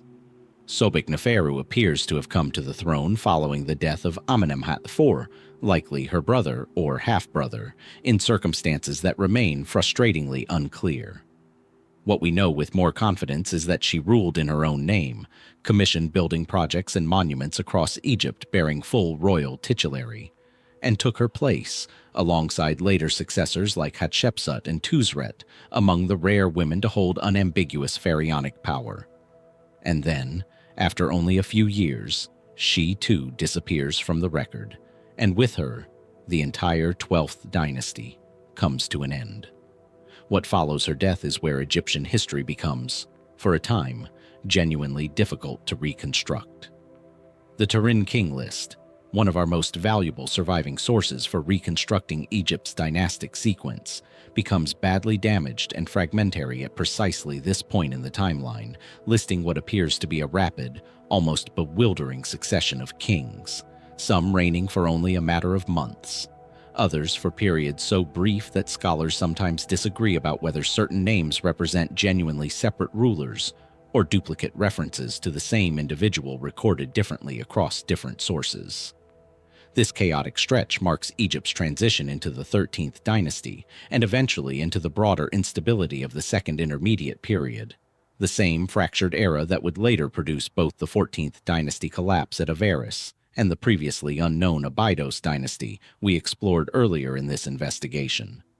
The mainstream explanation for this abrupt instability centers on a straightforward, if unsatisfying, observation. Sobekneferu appears to have died without a clear heir. The 12th dynasty's remarkable stability had rested heavily on clean, direct succession from father to son across multiple generations, a pattern broken definitively by her reign. Without an established bloodline claimant to inherit the throne, Egypt's court seems to have entered a genuinely uncertain period, in which the kingship perhaps passed between rival officials, competing branches of the extended royal family, or ambitious court figures capable of seizing the throne, but lacking the institutional authority to hold it for long. Under this reading, the parade of short-lived 13th dynasty kings recorded in the damaged Turin Papyrus reflects a genuine crisis of legitimacy, a kingdom cycling rapidly through rulers who could claim the throne but couldn't secure it, in the absence of the clear hereditary principle that had anchored Egyptian kingship for generations. This explanation fits comfortably within patterns Egyptologists have observed elsewhere, where the death of a ruler without an obvious successor frequently produces exactly this kind of unstable, rapid turnover, as competing factions each attempt, and fail, to establish lasting control. And yet several specific details resist easy resolution within even this reasonably persuasive framework. Why precisely did Sobekneferu produce no clear heir? Egyptian queens and kings alike typically worked diligently to secure succession, and the complete absence of any documented attempt to designate a successor during her reign, brief as it was, raises questions about whether this reflects simple biological misfortune, a deliberate but ultimately unsuccessful succession plan that later record keepers failed to preserve, or perhaps a genuine crisis already unfolding within the royal family before her death that we simply lack the sources to reconstruct. Some Egyptologists have speculated that Amenemhat I himself may have already faced succession difficulties before his own death, given uncertainty among scholars about his exact relationship to Sobekneferu and to the broader royal family, suggesting the crisis may have begun taking shape even before Sobekneferu's brief reign, rather than originating with her death alone. There is also the matter of why a woman ascended the throne at all during this specific moment, in a political culture that generally reserved kingship for male heirs, except under genuinely exceptional circumstances. Was Sobekneferu elevated as a stopgap measure, a temporary custodian of the throne while the court worked, ultimately unsuccessfully, to identify a suitable male claimant? Or does her full adoption of masculine royal titulary, so distinctly displayed on surviving monuments like the fragment now held in the Louvre, suggest she was regarded, at least during her own lifetime, as a fully legitimate ruler in her own right, rather than merely a placeholder ruling until a proper heir could be found? The evidence, characteristically for this period, supports both readings without clearly resolving which is closer to the truth. More speculative theories have circulated around the edges of this transition, as they tend to wherever the historical record grows this thin. Some researchers have wondered whether the instability following Sobekneferu's death reflects deeper structural pressures already straining the 12th dynasty's administration, possibly connected to the same kinds of environmental or economic stresses that may have contributed to the later 14th dynasty's collapse at Avaris, suggesting Egypt's fractured Second Intermediate period may have roots extending further back than the succession crisis alone. This remains a hypothesis rather than an established conclusion, one actively debated rather than settled among specialists studying this transitional era. What survives in the end is a headless statue in a Paris museum, inscribed with titles that blur the boundary between king and queen, marking the final ruler of a dynasty that built some of Egypt's most enduring monuments, only to dissolve within a generation into a fog of rival claimants whose names barely survived the damage done to a single fragile papyrus. Did Sobekneferu's reign represent the last, desperate stabilizing effort of a dynasty already unraveling before her death? Or did her own succession, brief and unprecedented, set in motion the very crisis that would leave Egypt's throne contested for years afterward? And how much of what came after her, that chaotic parade of short-lived kings barely remembered by history, was a crisis of her making, or simply one she happened to rule just before it broke? A chaotic transition between dynasties is one kind of mystery. But somewhere within that very chaos hides a smaller, sharper puzzle. A single king, barely attested, whose brief appearance in the record raises more questions than it answers. For this, we turn to a modest sandstone stela, weathered but legible, discovered at the site of Karnak, bearing the name of a ruler. Most people, even those reasonably familiar with Egyptian history, have never heard of Neferhotep III. To place him properly, we have to return to the fractured landscape we've already begun mapping in this investigation. The 13th dynasty, that turbulent stretch following the succession crisis after Sobekneferu, when the Egyptian throne changed hands with dizzying, almost bewildering frequency. Most kings of this era reigned for only a handful of years, some for mere months, their names surviving only through scattered inscriptions, seal impressions, or brief references on monuments completed by others. Neferhotep III belongs to this shadowy company, though even within a dynasty already famous for its obscurity, his case stands out as particularly thin. What we know comes almost entirely from a single source, a stela commemorating his coronation, describing him not as a hereditary claimant to the throne through the usual channels of royal bloodline, but seemingly as a man elevated to kingship through more unusual circumstances, possibly connected to military service or some other form of distinguished personal merit rather than direct royal descent. This detail alone marks him as unusual. Egyptian kingship ideology rested overwhelmingly on the premise of divine, hereditary right. A pharaoh was pharaoh because the gods had ordained his bloodline for rule, not because he had proven himself capable through ordinary human achievement.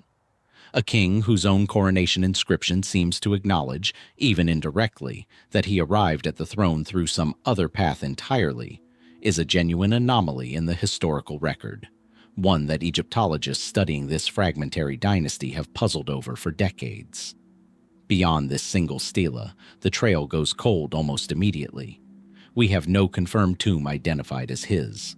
We have no clear record of the length of his reign, though the general pattern of the era suggests it was almost certainly brief, likely no more than a year or two at most. We have no description of how his reign ended, no damaged monument suggesting violent overthrow, no trial record suggesting conspiracy, no confirmed mummy offering forensic testimony the way we've seen in other cases throughout this investigation.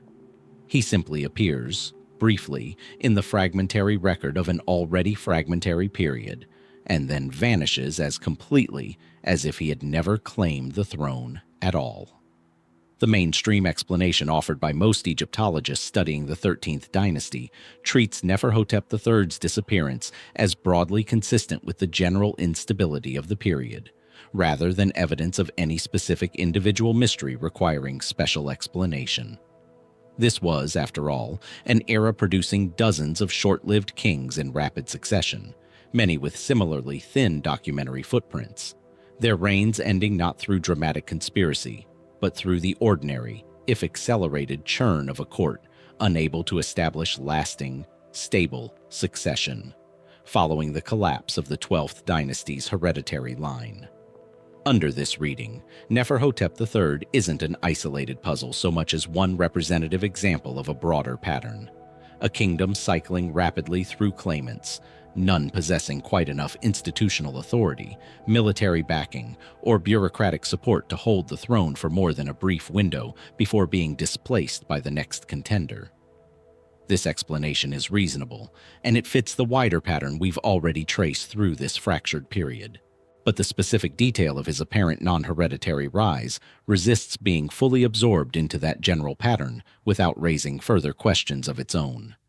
If Neferhotep III did indeed come to power through some form of merit-based elevation, distinguished military service, or other unconventional path rather than bloodline succession, what does that suggest about how thoroughly the traditional ideology of divine hereditary kingship had actually broken down by this point in Egyptian history? Was this a truly exceptional case? A singular anomaly within an otherwise conventional, if chaotic, succession of related or loosely connected royal claimants? Or does his stela hint at something more structurally significant? A period in which the concept of kingship itself had become genuinely unmoored from bloodline, open in practice, if not in official ideology, to any sufficiently powerful or capable figure who could seize and briefly hold the throne, regardless of ancestry. Some Egyptologists have proposed that Neferhotep III may represent evidence of a broader phenomenon during this era, in which regional military commanders or provincial administrators, controlling their own bases of local power and loyalty, increasingly found themselves positioned to claim national kingship during moments of central weakness. Even without the traditional hereditary credentials such a claim would normally require. If accurate, this would suggest the 13th dynasty's instability wasn't simply a matter of competing royal relatives failing to secure lasting power, but something closer to a genuine, if temporary, transformation in how kingship itself could be obtained. A pattern that, if it existed, would complicate our broader understanding of just how fixed and immovable Egyptian ideas about divine kingship actually were, even during periods we generally consider its most theologically rigid eras. Other researchers urge caution against reading too much into a single, damaged inscription, noting that our understanding of the phrase describing his rise remains dependent on translation and interpretation of text that is neither fully complete nor entirely unambiguous in its surviving form. It remains entirely possible that Neferhotep III did possess some hereditary claim we simply cannot reconstruct from the available evidence, and that his coronation stela's unusual language reflects conventional royal rhetoric we don't yet fully understand, rather than genuine evidence of a non-traditional path to the throne. What makes this case genuinely difficult, more than almost any other ruler we've examined in this investigation, is the sheer thinness of what survives.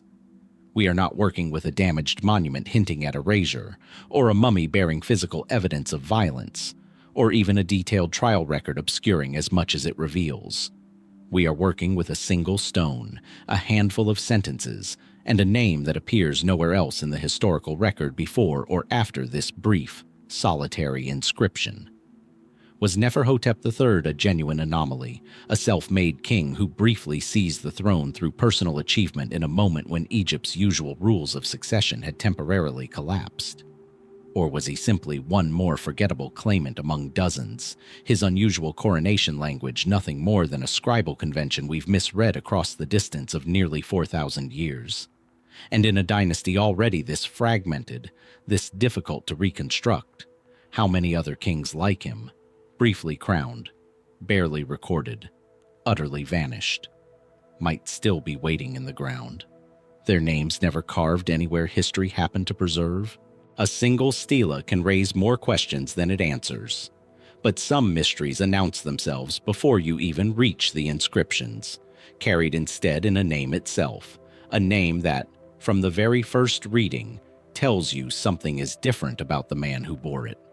For this chapter, we travel to South Saqqara, to a weathered black granite pyramid, partially collapsed and long stripped of its outer casing, built for a king whose name alone has puzzled Egyptologists for over a century. Khendjer. Khendjer ruled during the 13th Dynasty, that same fractured, rapidly shifting period we've already traced through the brief reign of Neferhotep III, and the broader instability following Sobekneferu's death.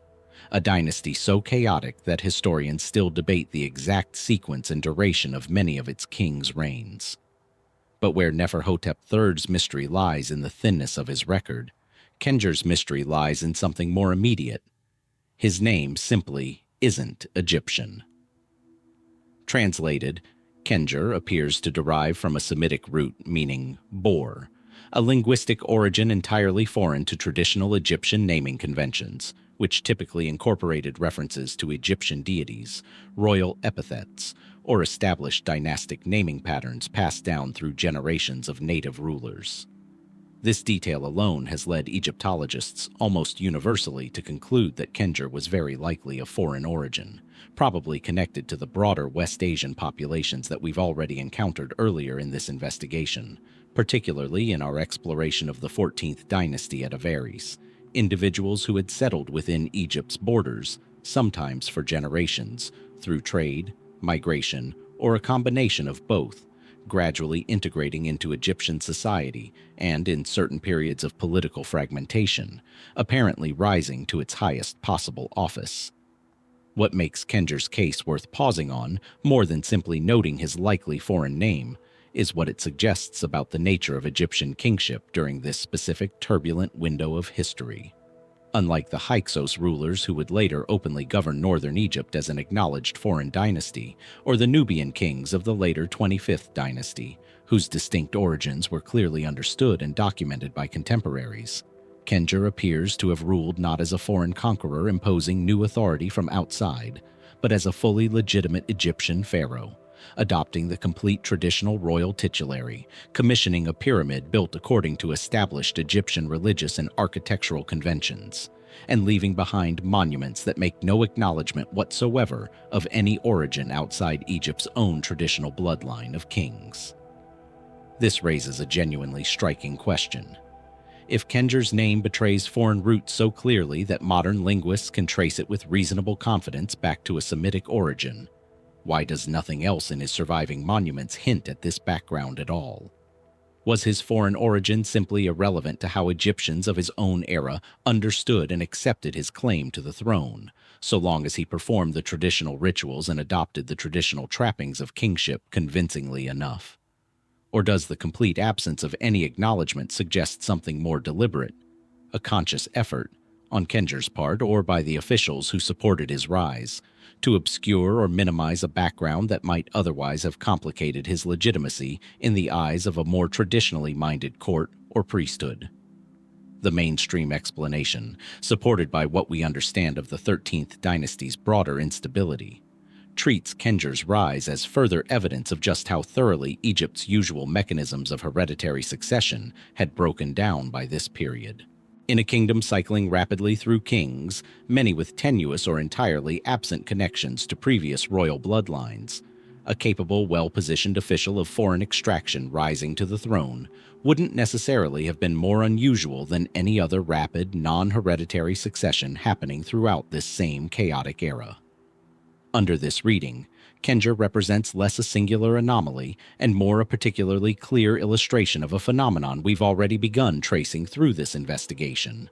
A period when Egyptian kingship, whatever its official ideology continued to claim about divine hereditary right, had become considerably more fluid and accessible in practice than in more stable eras of Egyptian history.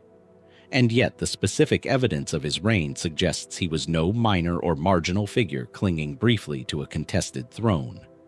Khendjer's pyramid at South Saqqara, though damaged and diminished by time, represents a genuine, ambitious royal building project, complete with an elaborate subterranean burial chamber employing sophisticated architectural techniques, including a clever quartzite sliding block mechanism designed to seal the burial chamber after interment. This is not the modest monument of a fleeting, insecure ruler barely holding power for a single overlooked year.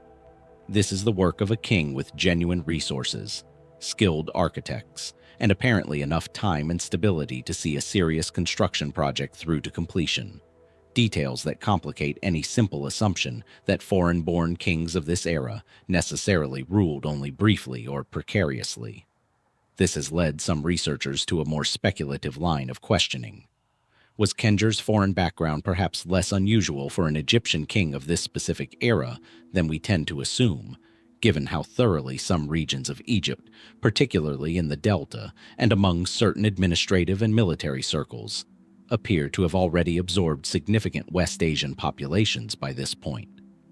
Could there have been other kings during this same fractured dynasty, their names simply lost or too damaged in the surviving Turin papyrus to identify clearly, who shared similarly foreign origins, making Khendjer not a singular curiosity, but one visible example of a broader, largely unrecorded pattern of ethnic and cultural blending already well underway within Egypt's governing class? Generations before the more famous Hyksos period brought this same dynamic into much sharper, better documented historical focus. Other Egyptologists remain more cautious, noting that a foreign-derived name alone, however linguistically clear, doesn't necessarily confirm a foreign birth or upbringing.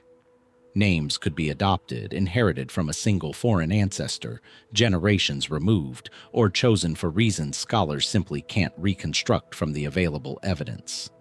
It remains entirely possible that Khendjer himself considered his identity, culturally and politically, no different from any other Egyptian-born official who happened to bear an unusual name passed down through his family, whatever its distant linguistic origins may have been.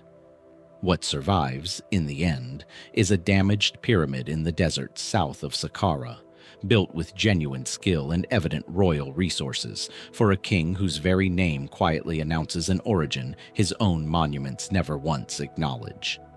Was Khendjer a foreign-born man who rose, against considerable odds, to become a fully legitimate Egyptian pharaoh, his background simply irrelevant once he claimed the throne convincingly enough? Or does his careful, complete adoption of every traditional marker of Egyptian kingship, with no trace of acknowledgement toward whatever came before, suggest a deliberate erasure of his own origins, performed not by later historians seeking to remove him from memory, but by the king himself, in the very act of becoming pharaoh?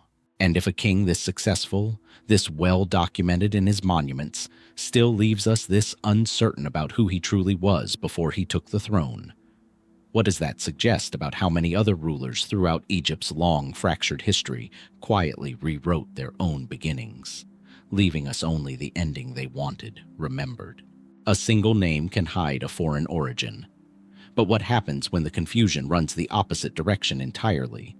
When history hands us not one obscured identity, but two, three, perhaps more kings sharing the same name, blurred together so thoroughly that Egyptologists still argue about how many separate men we're actually talking about.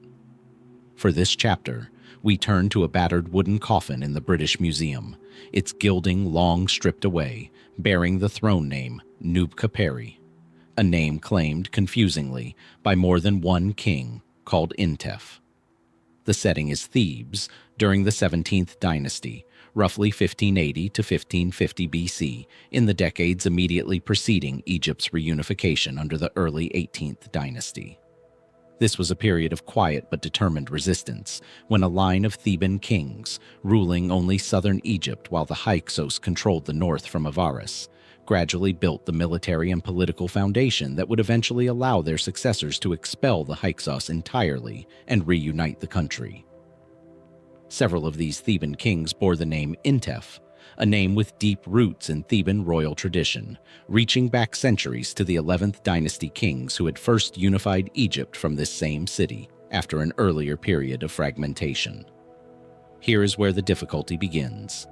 Egyptologists studying this period have identified evidence for at least 3 and possibly as many as 5 separate kings bearing the name Intef during the 17th dynasty alone, distinguished from one another primarily by their differing throne names, a standard element of Egyptian royal titulary meant to distinguish one king from another, sharing a common personal name. Yet the surviving evidence, scattered stelae, damaged coffins, brief administrative references, and a handful of royal decrees, is fragmentary and inconsistent enough that scholars continue to genuinely disagree about the precise sequence, number, and even the basic identities of these rulers, in a debate that has continued, largely unresolved, for well over a century. The coffin housed in the British Museum belongs to a king generally identified as Intef-Huy, also known by his throne name Nupkhepera, and it offers some of our clearest evidence for this period, alongside inscriptions found at Karnak, referencing his restoration work on the temple structures, evidence of a genuinely active, functioning royal administration despite Egypt's fractured political state. But confusion arises almost immediately when scholars attempt to place him precisely within the broader sequence of Intef kings. Since several inscriptions and monuments dated to this general period reference kings bearing very similar names and titles, without always providing enough distinguishing detail to confirm whether they describe the same individual at different points in his reign, or genuinely separate rulers who happen to share both a personal name and, in some confusing instances, closely similar throne names as well. The mainstream explanation offered by most Egyptologists treats this confusion as an unfortunate but unsurprising consequence of the era's political fragmentation and thin documentary record.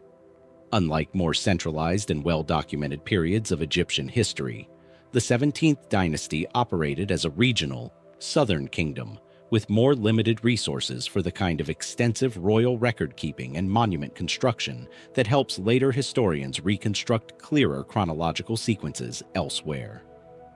Under this reading, the confusion surrounding the various Intef kings isn't evidence of any deeper mystery so much as the predictable result of insufficient surviving documentation from a genuinely under-resourced, regionally confined royal court, doing its best to maintain traditional forms of kingship while functioning as, essentially, a wartime government preparing for eventual confrontation with the Hyksos in the north. This explanation accounts reasonably well for the general thinness of the evidence, but specific details continue to trouble researchers working to establish a firmer chronology. A particularly puzzling piece of evidence comes from a decree associated with a king named Neferti, addressing tomb robbery and desecration that had apparently already begun affecting the burials of earlier Theban kings, including, it seems, tombs belonging to one or more of the Intef rulers, suggesting that even within this relatively compressed time frame, some royal burials had already been violated closely enough to their original interment that later kings felt compelled to issue formal decrees protecting them. Why would royal tombs from only a generation or two earlier already require this kind of urgent protective intervention?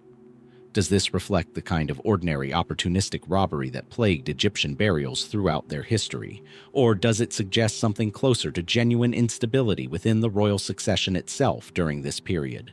Instability serious enough that royal burials weren't being adequately protected even by the immediate successors who should have had every incentive to safeguard them.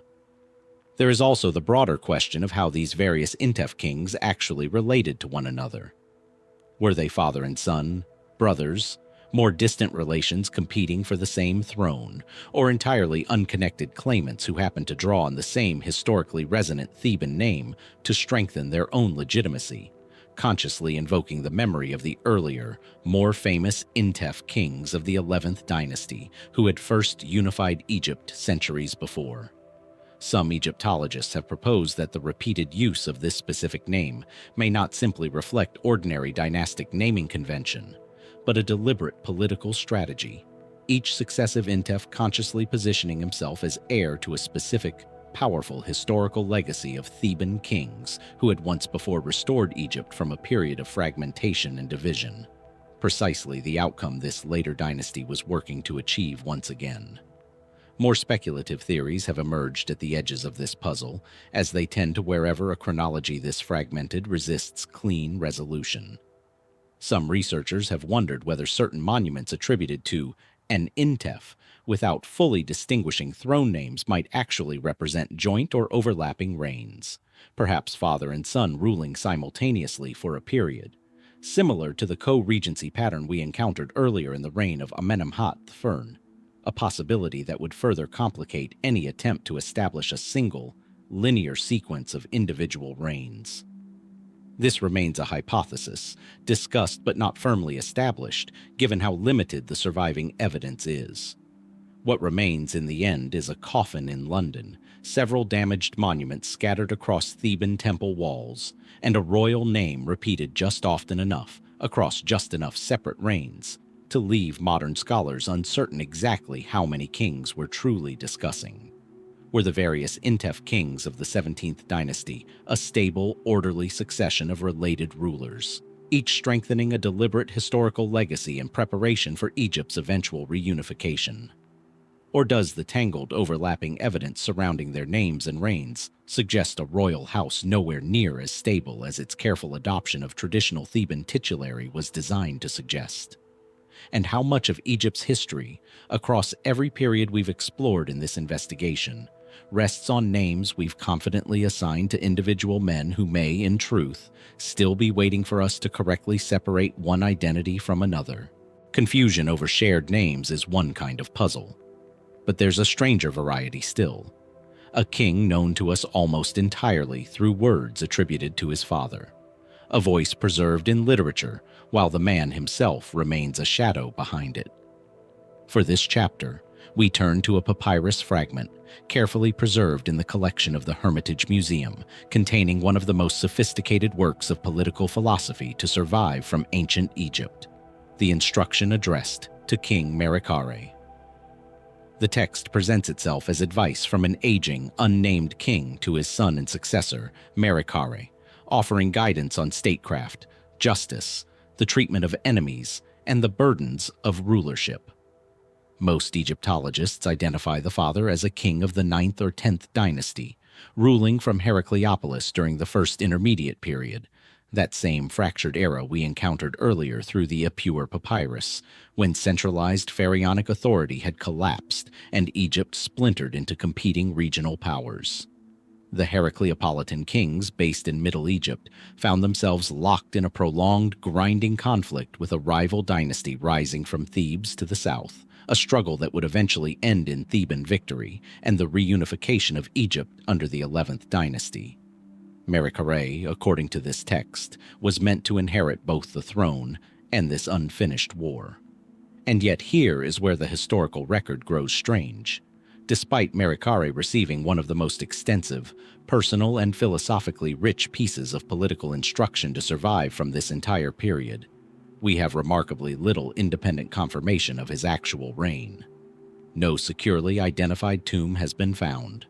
No substantial body of contemporary monuments bears his name with the kind of confidence Egyptologists typically expect for a documented reigning pharaoh. His name appears in later king lists, and a small number of additional inscriptions have been tentatively associated with him. But compared to the vivid, detailed guidance preserved in the text bearing his name, the actual historical Merikare remains almost entirely undocumented. This creates an unusual asymmetry that Egyptologists have puzzled over for decades. We know in remarkable and often moving detail what Merikare was told to value as a ruler.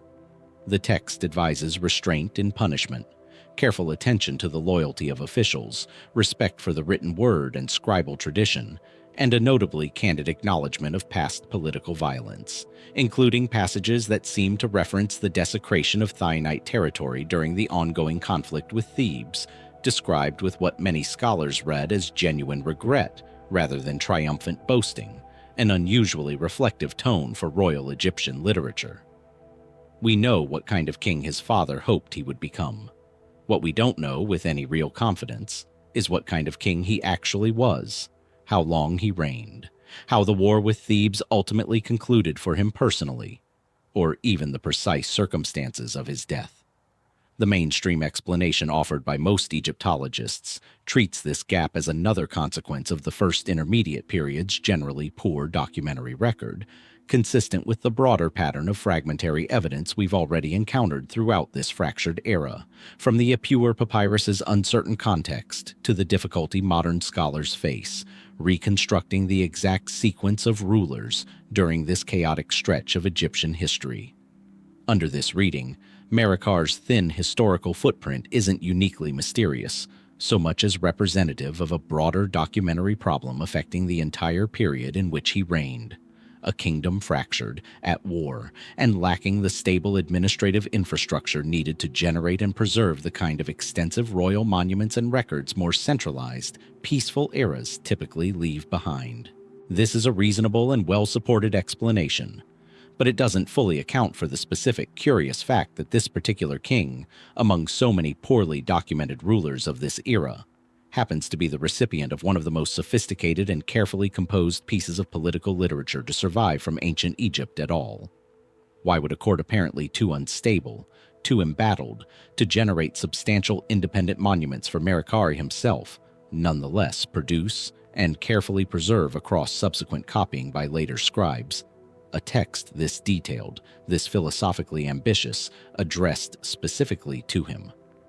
Some Egyptologists have proposed that the instruction, much like the teaching of Amenemhat we explored earlier in this investigation, may not be a genuine contemporary composition at all, but rather a later literary work, composed during the Middle Kingdom under the guise of 9th or 10th Dynasty authorship, using Merikare's name and reign as a historical backdrop for political and philosophical reflection, more relevant to the concerns of the later era in which it was actually written. If this later composition theory is correct, it would explain the strange asymmetry rather elegantly.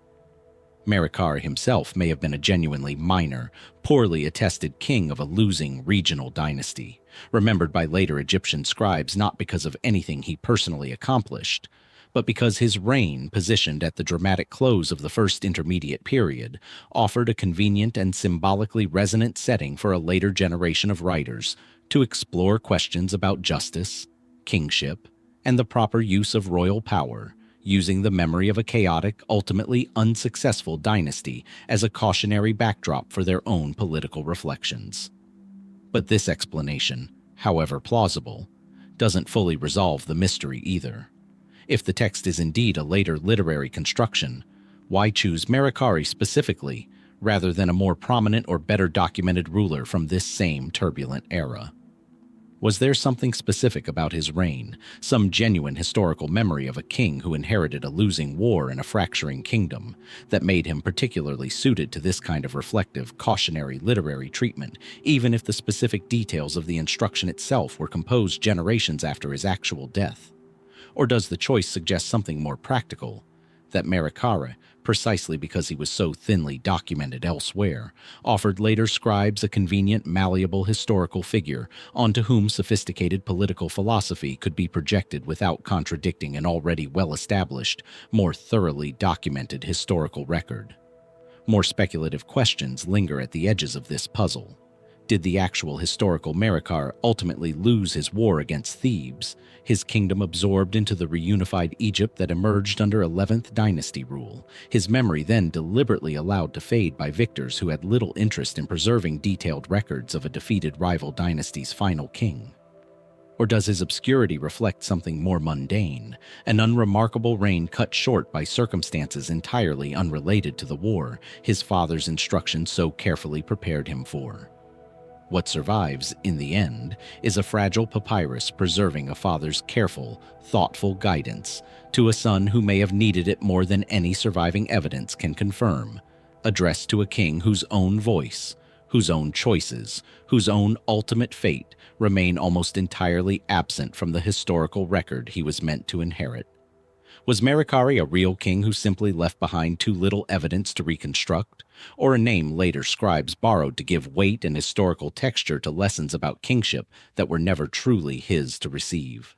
And if we can preserve in such vivid detail what a father hoped his son would become, why does history remain so completely silent on whether that son ever became it at all? A king's voice can outlive every trace of the man who spoke it. But some rulers leave behind the opposite problem entirely. Solid, physical evidence of a genuine reign, and yet almost no agreement among the scholars studying it about who this person actually was, where he came from, or even precisely when he sat upon the throne.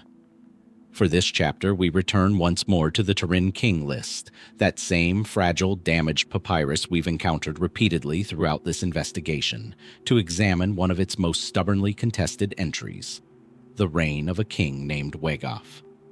Wegaf occupies a position at the very opening of the 13th dynasty, immediately following the collapse of the stable, hereditary 12th dynasty line that ended with Sobekneferu's death and the succession crisis that followed.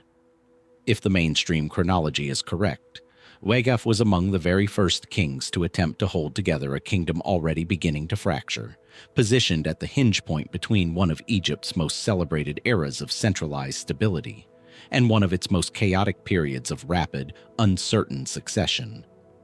That alone would make him worth examining closely.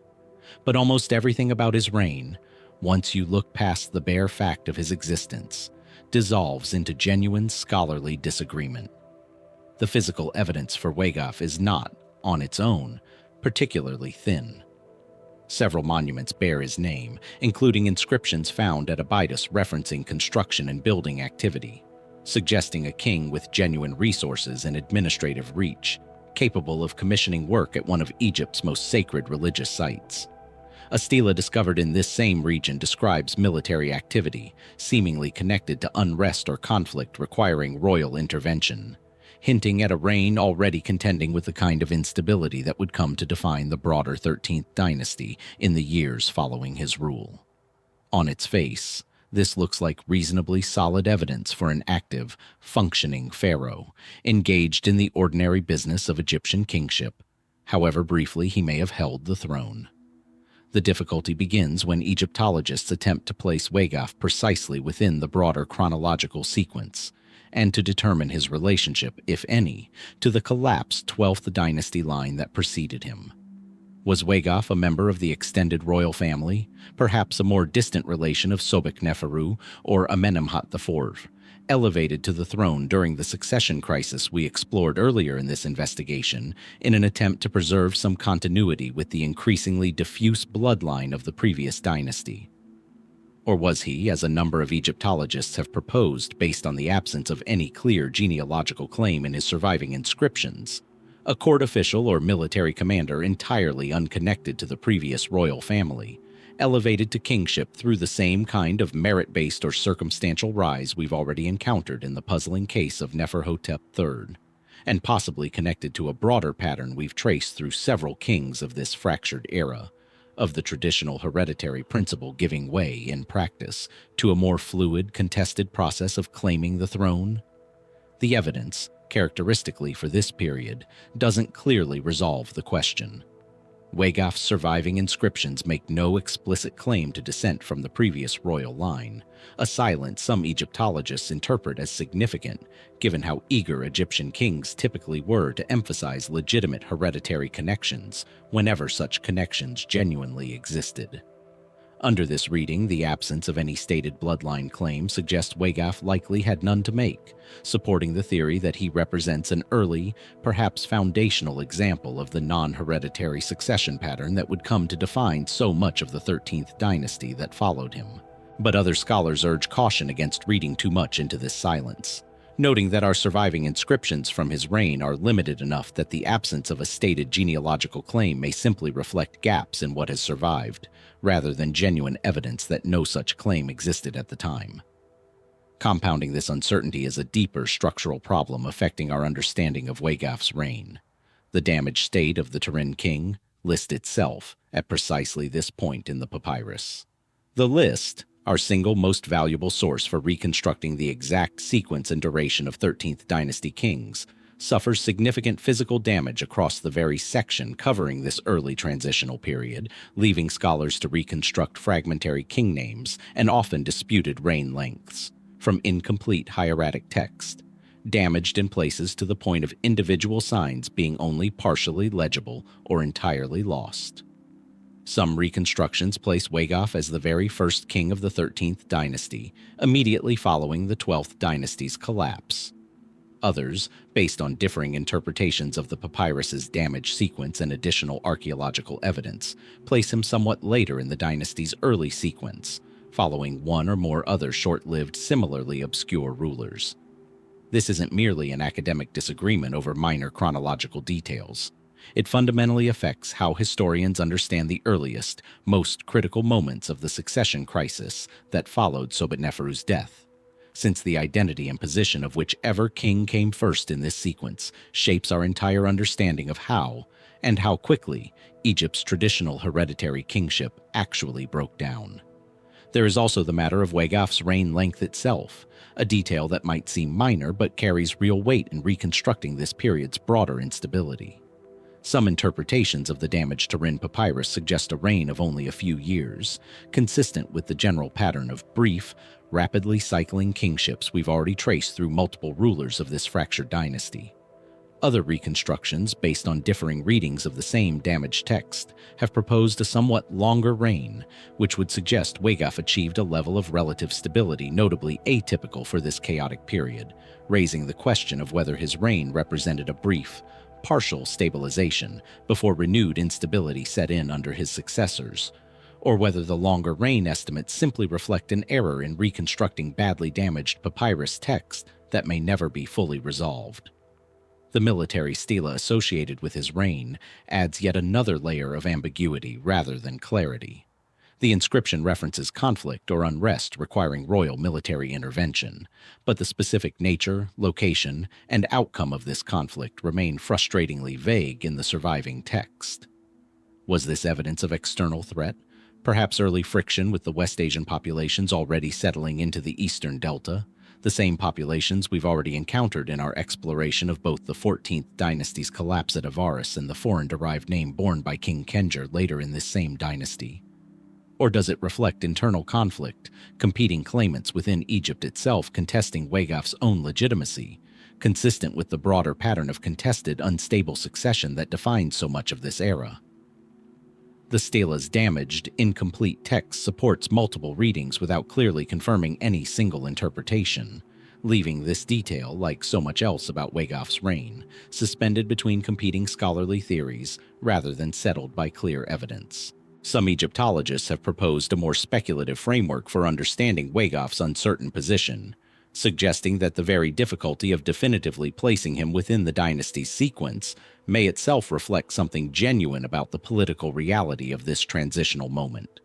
A period so immediately, thoroughly chaotic following Sobekneferu's death that even contemporary Egyptian administrators may have struggled to establish and record a clear, universally agreed-upon sequence of legitimate rulers, let alone the later scribes attempting to reconstruct that sequence generations afterward for the Turin papyrus. Under this reading, our modern scholarly confusion about Wegaf's exact position isn't merely a limitation of damaged and incomplete sources, but a faithful, if frustrating, reflection of a genuine historical moment when Egypt's own political and administrative institutions were themselves too destabilized to produce the kind of clear, confident record-keeping more stable periods routinely generated. Other researchers remain more cautious about this interpretation, preferring to attribute the confusion primarily to the specific physical damage affecting this section of the Turin papyrus, rather than any broader claim about the genuine administrative chaos of the period itself. Under this more conservative reading, better preservation of the relevant papyrus fragments, or the future discovery of additional inscriptions bearing Wegaf's name, could potentially resolve much of the current uncertainty surrounding his reign, suggesting the mystery may be more a product of what has been lost to time than any deeper reflection of genuine historical confusion at the moment these events actually unfolded. What remains, in the end, is a name inscribed at Abydos, a damaged military stela hinting at conflict whose full nature we may never recover, and a position within Egypt's dynastic sequence that continues to shift depending on which reconstruction of a badly damaged papyrus a given scholar finds most persuasive. Was Wegaf a legitimate transitional figure, perhaps distantly connected to the collapsed 12th Dynasty bloodline, working to hold together a kingdom already beginning to fracture beneath him? Or was he an early, largely unremembered example of exactly the kind of non-hereditary rise that would come to define so much of the chaotic dynasty he apparently opened? And in a period where even our most valuable surviving chronological source crumbles into illegibility at precisely the moments we most need it to speak clearly, how much of what we think we know about Egypt's earliest 13th dynasty kings rests on reconstructions this fragile, waiting only for a single new discovery or a single new interpretation of old, damaged evidence to be rewritten entirely. A damaged papyrus can obscure a king, but in a dynasty this chaotic, sometimes it wasn't the kings who provided continuity at all. It was the men serving beneath them. For this chapter, we turn to a cluster of statues and inscriptions scattered across museum collections and archaeological sites, all bearing a single family name that appears, remarkably, to have held onto real power through the very same turbulent succession of kings we've just spent this investigation trying to untangle, the family of Vizier Ankhu.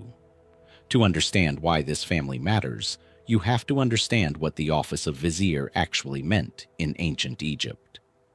The Vizier stood as the pharaoh's chief administrator, effectively the head of the entire Egyptian bureaucracy, overseeing taxation, the judicial system, royal building projects, and the day-to-day machinery of governance that kept the kingdom functioning regardless of who happened to occupy the throne itself. In stable periods of Egyptian history, viziers served at the pleasure of a single ruling king, their careers rising and falling with the fortunes of the pharaoh they served. But during the 13th dynasty, that fractured, rapidly cycling era we've traced through Wegaf, Neferhotep III, Khendjer, and the tangled succession of kings named Intef, something unusual appears to have happened. While kings came and went with startling speed, sometimes reigning for less than a year before vanishing from the record entirely, the office of vizier, at least for a time, appears to have remained remarkably stable, passed down through multiple generations of what looks very much like a single continuous family line, beginning with a man named Ankhu. Ankhu himself appears in the historical record serving under several different kings in succession, an achievement notable enough on its own, given how rapidly the throne itself was changing hands during this period. Inscriptions bearing his name and titles have been found at multiple sites, suggesting a vizier of genuine, sustained influence and administrative reach, someone whose authority and usefulness to the state apparently transcended the individual identity of whichever king happened to be sitting on the throne at any given moment. This alone raises an intriguing question that sits at the heart of this chapter's mystery. In a kingdom where royal legitimacy was, at least in theory, everything, where the entire ideological foundation of Egyptian government rested on the idea of a single, divinely sanctioned king ruling with absolute authority, how did a vizier's family manage to maintain this kind of continuous administrative power across a rapid, unstable succession of otherwise unrelated kings, several of whom, as we've already explored, may have come to power through non-hereditary, even non-traditional means? The mainstream explanation offered by most Egyptologists studying this period treats Ankhu's family as a pragmatic solution to precisely the kind of instability we've traced throughout this investigation. In a kingdom cycling rapidly through kings, many with limited administrative experience, uncertain legitimacy, or simply insufficient time to establish their own loyal bureaucratic apparatus before being displaced by the next claimant. A stable, experienced vizier's family would have offered genuine practical value, continuity of governance, institutional memory, and administrative competence that individual kings, however brief their reigns, could draw upon without needing to rebuild the entire machinery of government from scratch each time the throne changed hands. Under this reading, successive kings of the 13th dynasty likely retained Ankhu and his descendants specifically because doing so served their own interests, providing a functioning government they could inherit rather than construct, in exchange for whatever royal legitimacy and protection the position of vizier could offer his family in return. This explanation is reasonable, and it fits a pattern historians have observed in other unstable political systems throughout history, where competent administrative families sometimes outlast the individual rulers they nominally serve, precisely because their practical value to governance transcends any single ruler's personal authority. And yet, several specific details about Ankhu's family complicate this otherwise tidy picture. Inscription suggests that Ankhu's position was inherited by at least one son, and possibly further descendants, continuing the family's hold on the vizierate across multiple subsequent reigns. This detail alone is unusual enough to warrant real attention, since the office of vizier, unlike kingship itself, generally operated as an appointed position rather than a strictly hereditary one, even during Egypt's most stable periods. A vizier's son might reasonably be expected to hold significant administrative influence, given his family's established connections and experience. But the apparent, sustained continuity of this specific office within a single family line, across a succession of otherwise unrelated and rapidly changing kings, suggests something closer to genuine dynastic power operating in parallel with, and arguably more stable than, the nominal royal dynasty these viziers were ostensibly serving. This raises a genuinely provocative question that several Egyptologists have addressed with real caution, given how directly it challenges traditional assumptions about where actual political power resided during this period. If Ankhu's family maintained administrative continuity across a rapid, unstable succession of kings, each of whom depended on this family's experience and institutional knowledge to actually govern the kingdom, who, in practical terms, held the greater share of genuine political authority during this era. The individual kings whose names filled the damaged Turin papyrus, cycling through the throne with startling speed, or the vizier's family quietly, continuously running the actual machinery of Egyptian government beneath them, generation after generation, regardless of which particular claimant happened to occupy the throne at any given moment. Some researchers have proposed a more speculative extension of this idea, wondering whether Ankhu's family may have played a more active role in determining, or at least influencing, which claimants actually managed to secure and hold the throne during this chaotic period, given how directly their own continued authority depended on maintaining a functional relationship with whichever king ultimately prevailed. Under this reading, the rapid succession of kings we've traced throughout this investigation may not represent a simple, chaotic free-for-all of competing claimants, but rather a period in which a stable administrative apparatus, centered on Ankhu's family and the broader bureaucracy they oversaw, effectively selected and supported whichever candidates proved most willing to work within the existing governmental structure this family had built and maintained, regardless of that candidate's own hereditary claim or lack thereof to traditional royal legitimacy. This remains a genuinely speculative theory, one mainstream Egyptology treats with real caution given how thin the direct evidence supporting active vizier-driven kingmaking actually is for this specific period. But it isn't entirely without foundation, since we do see comparable patterns elsewhere in Egyptian history, most notably in the later, more thoroughly documented case of Chancellor Bey that we explored earlier in this investigation, where a powerful court official appears to have exercised authority extending well beyond his official title, potentially even into the actual selection and control of the king he nominally served. Was Ankhu's family an earlier, less thoroughly documented example of this same broader phenomenon, a pattern of powerful administrative officials quietly exercising authority that royal inscriptions and traditional Egyptian political ideology never explicitly acknowledged, precisely because acknowledging it would have undermined the entire theoretical foundation of divine, absolute kingship these same officials were nominally serving. Compounding the mystery further is the eventual, apparently abrupt end of this family's documented influence. After several generations of sustained presence in the historical record, references to Ankhu's descendants in the Vizierate simply stop, without any surviving explanation for why this family's remarkable, multi-generational hold on Egypt's chief administrative office came to a close. Did a shift in royal power eventually eliminate whatever practical necessity had allowed this family to maintain their position across so many changing reigns? Perhaps as a stronger, more secure king finally emerged with sufficient authority to appoint his own loyalists rather than relying on an inherited bureaucratic structure built by his predecessors. Did the family's own political fortune simply decline through causes we can no longer reconstruct from the surviving evidence, whether internal family disputes, declining competence across successive generations, or a loss of favor with whichever king eventually broke from the pattern of dependency this family had established? Or does their disappearance from the record reflect nothing more than the same kind of documentary erosion we've encountered so often throughout this investigation? A family whose later generations simply left behind fewer inscriptions and monuments for reasons unconnected to any genuine political decline.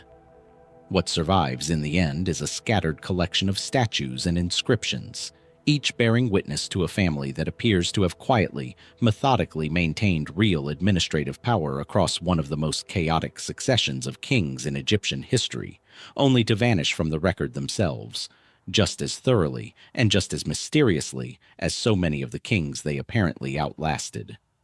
Was Ankhu's family simply a pragmatic administrative solution to genuine royal instability, competent officials who happened to remain useful across several unrelated reigns?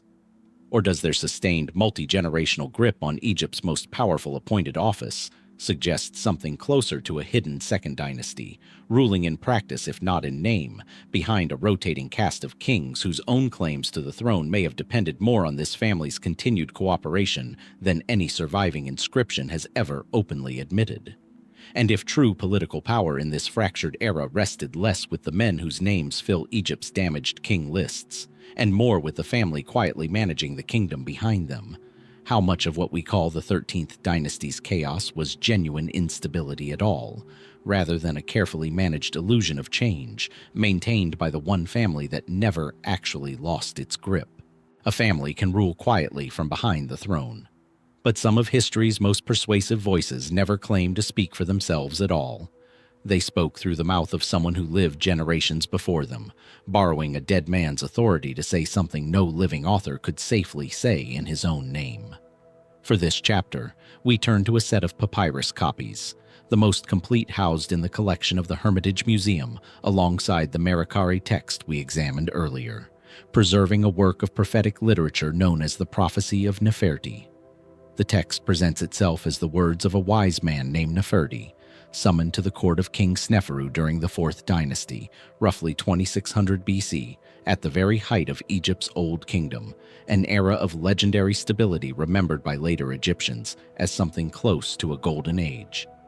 According to the text, Sneferu, seeking entertainment or wisdom, calls upon Neferti to speak of things to come, and what follows is a vivid, unsettling vision of Egypt's future collapse. Foreign invaders overrunning the delta, the Nile running dry, social order collapsing into chaos, the sun obscured, and the traditional structures of Egyptian civilization crumbling into ruin. Only at the very end does the prophecy pivot toward resolution, describing the eventual arrival of a savior king, a ruler named Amun, who will restore order, drive out Egypt's enemies, and re-establish the stability the text has spent so long describing the loss of. Here's where the mystery begins in earnest, because virtually no Egyptologist studying this text takes its framing device at face value. The savior king described in the prophecy, Amun, is almost universally understood as a clear literary reference to Amenemhat I, the very same king whose own suspicious death and posthumous confession we examined at the beginning of this investigation. The founder of the 12th dynasty, who rose from what appears to have been a non-royal background to reunify Egypt after the chaos of the first intermediate period. This identification places the text's actual composition not in the Fourth Dynasty setting it claims, centuries before Amenemhat's own reign even began, but rather during or shortly after Amenemhat's actual rise to power, composed retroactively and placed in the mouth of a sage supposedly speaking hundreds of years earlier, in order to present Amenemhat's own accession to the throne as the fulfillment of an ancient, divinely inspired prophecy rather than what it may have genuinely been. A political seizure of power by a man without a clear hereditary claim to Egyptian kingship. This retroactive framing device wasn't unique to Neferti's prophecy. We've already encountered a closely related technique in the teaching of Amenemhat, likely composed after the king's death to shape how his violent end and his son's succession would be understood by later generations. The prophecy of Neferti appears to function as a companion piece of sorts, addressing not Amenemhat's death, but his rise, using invented ancient prophecy rather than posthumous royal testimony to accomplish a similar political goal. Legitimizing a king whose actual path to the throne may have raised uncomfortable questions among a court and priesthood still deeply invested in the traditional principle of hereditary, divinely sanctioned succession. The mainstream explanation for the text, then, is relatively confident on this central point. Most Egyptologists agree the prophecy of Neferti was composed as a piece of deliberate political propaganda, likely commissioned during the early 12th dynasty, using the literary device of ancient prophecy to retroactively cast Amenemhat's rise to power as the fulfillment of a prediction, rather than the ambitious achievement of a man who may have lacked the conventional bloodline credentials Egyptian kingship ideology otherwise demanded. This explanation fits comfortably within the broader pattern we've traced throughout this investigation, of 12th dynasty literature working carefully, consistently, to manage and shape the historical memory of a founding king whose actual origins remain even now genuinely uncertain. And yet, even accepting this reasonably confident mainstream interpretation of the text's political purpose, the identity of the actual author, the specific individual who composed this sophisticated, carefully constructed piece of literature, remains entirely unknown. Unlike some other works of Egyptian literature that eventually became associated, whether accurately or through later attribution, with specific historical figures, the prophecy of Neferti offers us no genuine biographical trace of whoever actually held the reed pen and composed these words. Was this a court scribe working under direct royal commission, crafting propaganda to order for a king whose legitimacy genuinely needed shoring up? Was it a priest, perhaps connected to a specific temple with its own interest in supporting Amenemhat's new regime, using the prophecy to secure or strengthen a particular religious institution's favor with the new dynasty? Or was it, as a smaller number of researchers have speculated, a more independent literary figure, someone operating with genuine creative and philosophical ambitions beyond simple political commission, using the frame of prophecy to explore broader anxieties about kingship, legitimacy, and social collapse that extended beyond Amenemhat's specific political needs? The text's sophistication complicates any assumption that its author was merely a functionary producing straightforward propaganda on command. The description of Egypt's collapse that dominates the bulk of the prophecy is genuinely vivid, detailed literature, employing careful poetic structure and imagery that scholars have long admired independent of the text's underlying political function.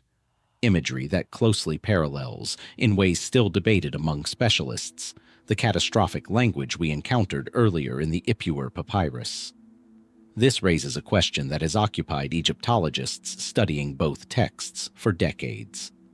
Did one text directly influence the other, sharing a common author, a common school of scribal training, or a common literary tradition specifically devoted to this kind of catastrophic, apocalyptic imagery? Or did both texts draw independently on a broader shared cultural vocabulary for describing societal collapse, a vocabulary common enough across Egyptian literary tradition that similar imagery could emerge separately in multiple works without requiring any direct connection between their authors at all?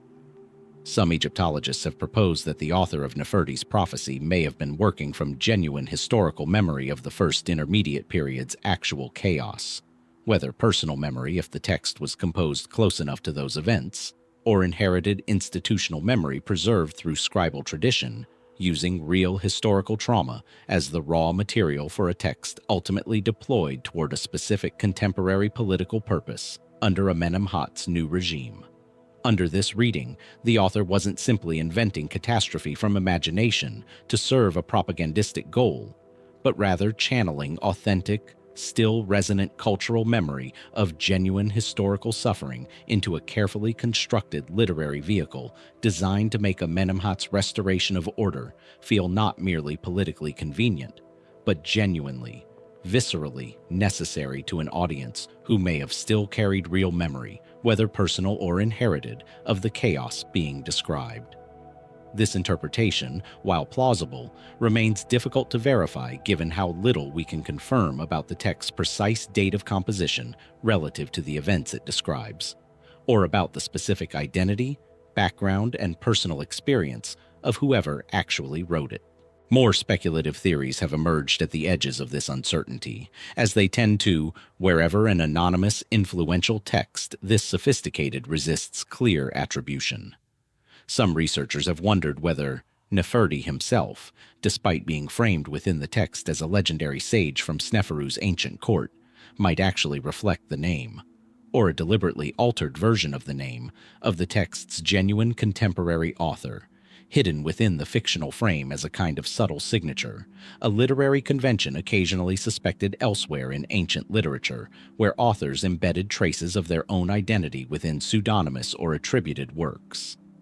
This theory remains speculative and is not widely accepted among mainstream Egyptologists, who generally treat Neferti as a purely literary construction with no necessary connection to whoever actually composed the text bearing his name.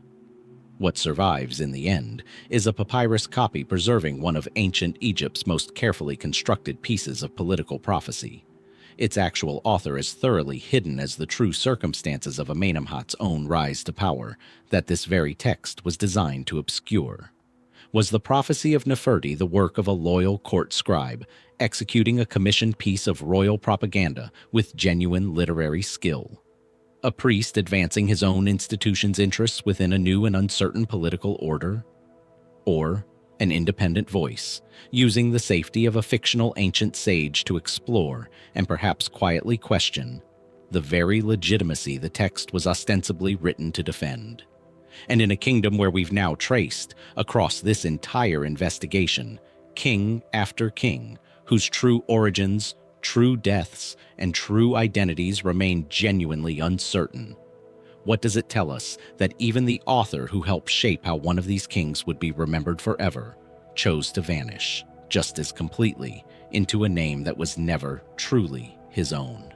An anonymous author can vanish behind a fictional sage. But one piece of Egyptian literature does something rarer still. It places a named, specific, seemingly real individual at the center of its story, follows him through decades of exile with such careful geographic and emotional detail that generations of Egyptologists have found themselves unable to simply dismiss it as invention. For this chapter, we return to a text we've already touched upon earlier in this investigation in connection with the death of Amenemhat I, and examine it now on its own terms. The story of Sinuhe. The narrative, preserved across numerous papyrus and ostraka copies, made and recopied for centuries after its composition, testifying to its enormous and enduring popularity among ancient Egyptian readers, follows an official named Sinuhe, serving in the royal household during the final years of Amenemhat I's reign. When news reaches the court that the king has died, Sinuhe, present nearby when the announcement arrives, is overcome with sudden, unexplained panic and flees Egypt entirely, abandoning his position, his family, and his homeland to live for decades in exile among the peoples of the Levant, before eventually being permitted, in old age, to return home and be reconciled with the Egyptian court under Amenemhat's successor, Senusret. What makes this text so difficult to categorize neatly as either history or fiction is the sheer density and specificity of its detail. Unlike the more overtly symbolic prophetic frameworks we've examined in texts like Neferti's Vision or Ipuwer's Lamentations, Sinuhe's story unfolds with a level of grounded, almost mundane realism that feels closer to memoir than myth. The text describes specific Levantine geography, tribal political structures, and cultural practices with a precision that many Egyptologists have found genuinely difficult to attribute to pure imagination, particularly for an era when most Egyptian literature showed relatively limited interest in detailed, accurate depictions of foreign lands and peoples. Sinu's description of his integration into a foreign chieftain's household, his eventual marriage into that community, his role defending his adopted homeland in single combat against a rival challenger, and his persistent, aching homesickness for Egypt despite decades of genuine success and status abroad, all carry an emotional texture that reads less like propaganda and more like a deeply personal account of a specific human experience. This has led to one of the more enduring debates in Egyptological scholarship.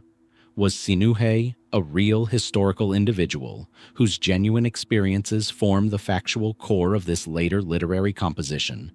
Or is he, like Neferti before him, a purely fictional literary construction, given the appearance of historical authenticity through skilled, deliberate craftsmanship rather than any connection to an actual person's actual life? The mainstream position, while acknowledging the text's literary artistry and its clear political function in supporting the legitimacy of Amenemhat's dynasty and Senusret's succession, generally treats Sinuhe himself as a fictional character, understanding the story primarily as a sophisticated work of Middle Kingdom literature rather than a factual historical account.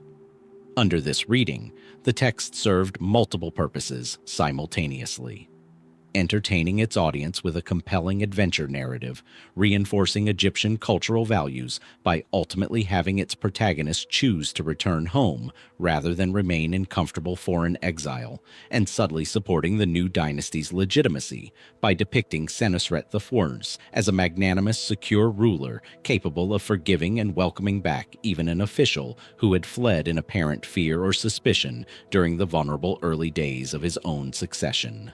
This explanation accounts well for the text's clear literary structure and its evident political utility, particularly given how closely Sinuhe's story intersects with the succession crisis surrounding Amenemhat's assassination that we examined at the very beginning of this investigation. But the question of whether an actual historical Sinuhe existed, whose real experiences may have provided at least a loose factual foundation for the later literary elaboration built around his name, remains genuinely unresolved in ways that continue to divide serious scholarly opinion. Several specific details keep this question open rather than settled. No independent Egyptian administrative record, inscription, or monument bearing the name Sinuhe has been definitively connected to this story, which would ordinarily represent a significant strike against the theory of a genuine historical figure standing behind the tale, particularly for an official whose position, as described in the text, seems to have carried meaningful status within the royal household. Yet the absence of independent corroborating evidence, as we've seen repeatedly throughout this investigation, doesn't automatically rule out historical authenticity in a period whose documentary record remains this fragmentary, especially concerning an individual who, according to his own story, spent the majority of his adult life outside Egypt entirely, beyond the reach of the kind of domestic inscriptions and monuments that typically preserve the names of Egyptian officials for modern researchers to discover. There is also the matter of Sinuhe's sudden, largely unexplained flight itself, a detail the text handles with notable ambiguity. Sinuhe describes overhearing the announcement of Amenemhat's death and being seized by immediate, overwhelming panic, without ever clearly articulating, either to his audience or apparently to himself, precisely why this news should have triggered such an extreme reaction. Some Egyptologists have read this ambiguity as further evidence of the text's fictional literary nature, arguing that a real historical account would more likely provide a clearer, more specific explanation for such a dramatic decision, while the vague, almost dreamlike quality of Sinuhe's panic serves a more symbolic literary purpose, representing broader anxieties about political instability and uncertain succession rather than documenting any specific, real, personal crisis. Other researchers read this same ambiguity in the opposite direction, suggesting that the vagueness surrounding Sinu's motivation for fleeing might actually support the theory of a genuine historical account, arguing that a real individual recounting his own decades-old panic and flight might reasonably struggle to fully articulate or even fully understand his own motivations from that distant, emotionally fraught moment in ways a purely invented literary character, constructed with deliberate narrative purpose from the outset, would be less likely to replicate. Under this reading, the text's very refusal to provide a clean, clear explanation for Sinuhe's flight reads less like a literary device and more like authentic human memory, imperfect and genuinely uncertain even to the person who lived through it. This connects directly to the broader mystery surrounding Amenemhat's assassination itself, examined earlier in this investigation. If Sinuhe was a genuine historical figure, his extreme, immediate flight upon hearing news of the king's death takes on considerably more weight as potential evidence about the true nature and scale of the crisis surrounding that succession. Was Sinuhe fleeing simple, generalized uncertainty about a kingdom in transition, the kind of caution any reasonably prudent official might exercise during any royal succession? Or does his specific, immediate, almost involuntary panic suggest he knew something more particular and more dangerous about the actual circumstances of Amenemhat's death? Information serious enough that his own safety felt genuinely, immediately threatened the moment the news became public.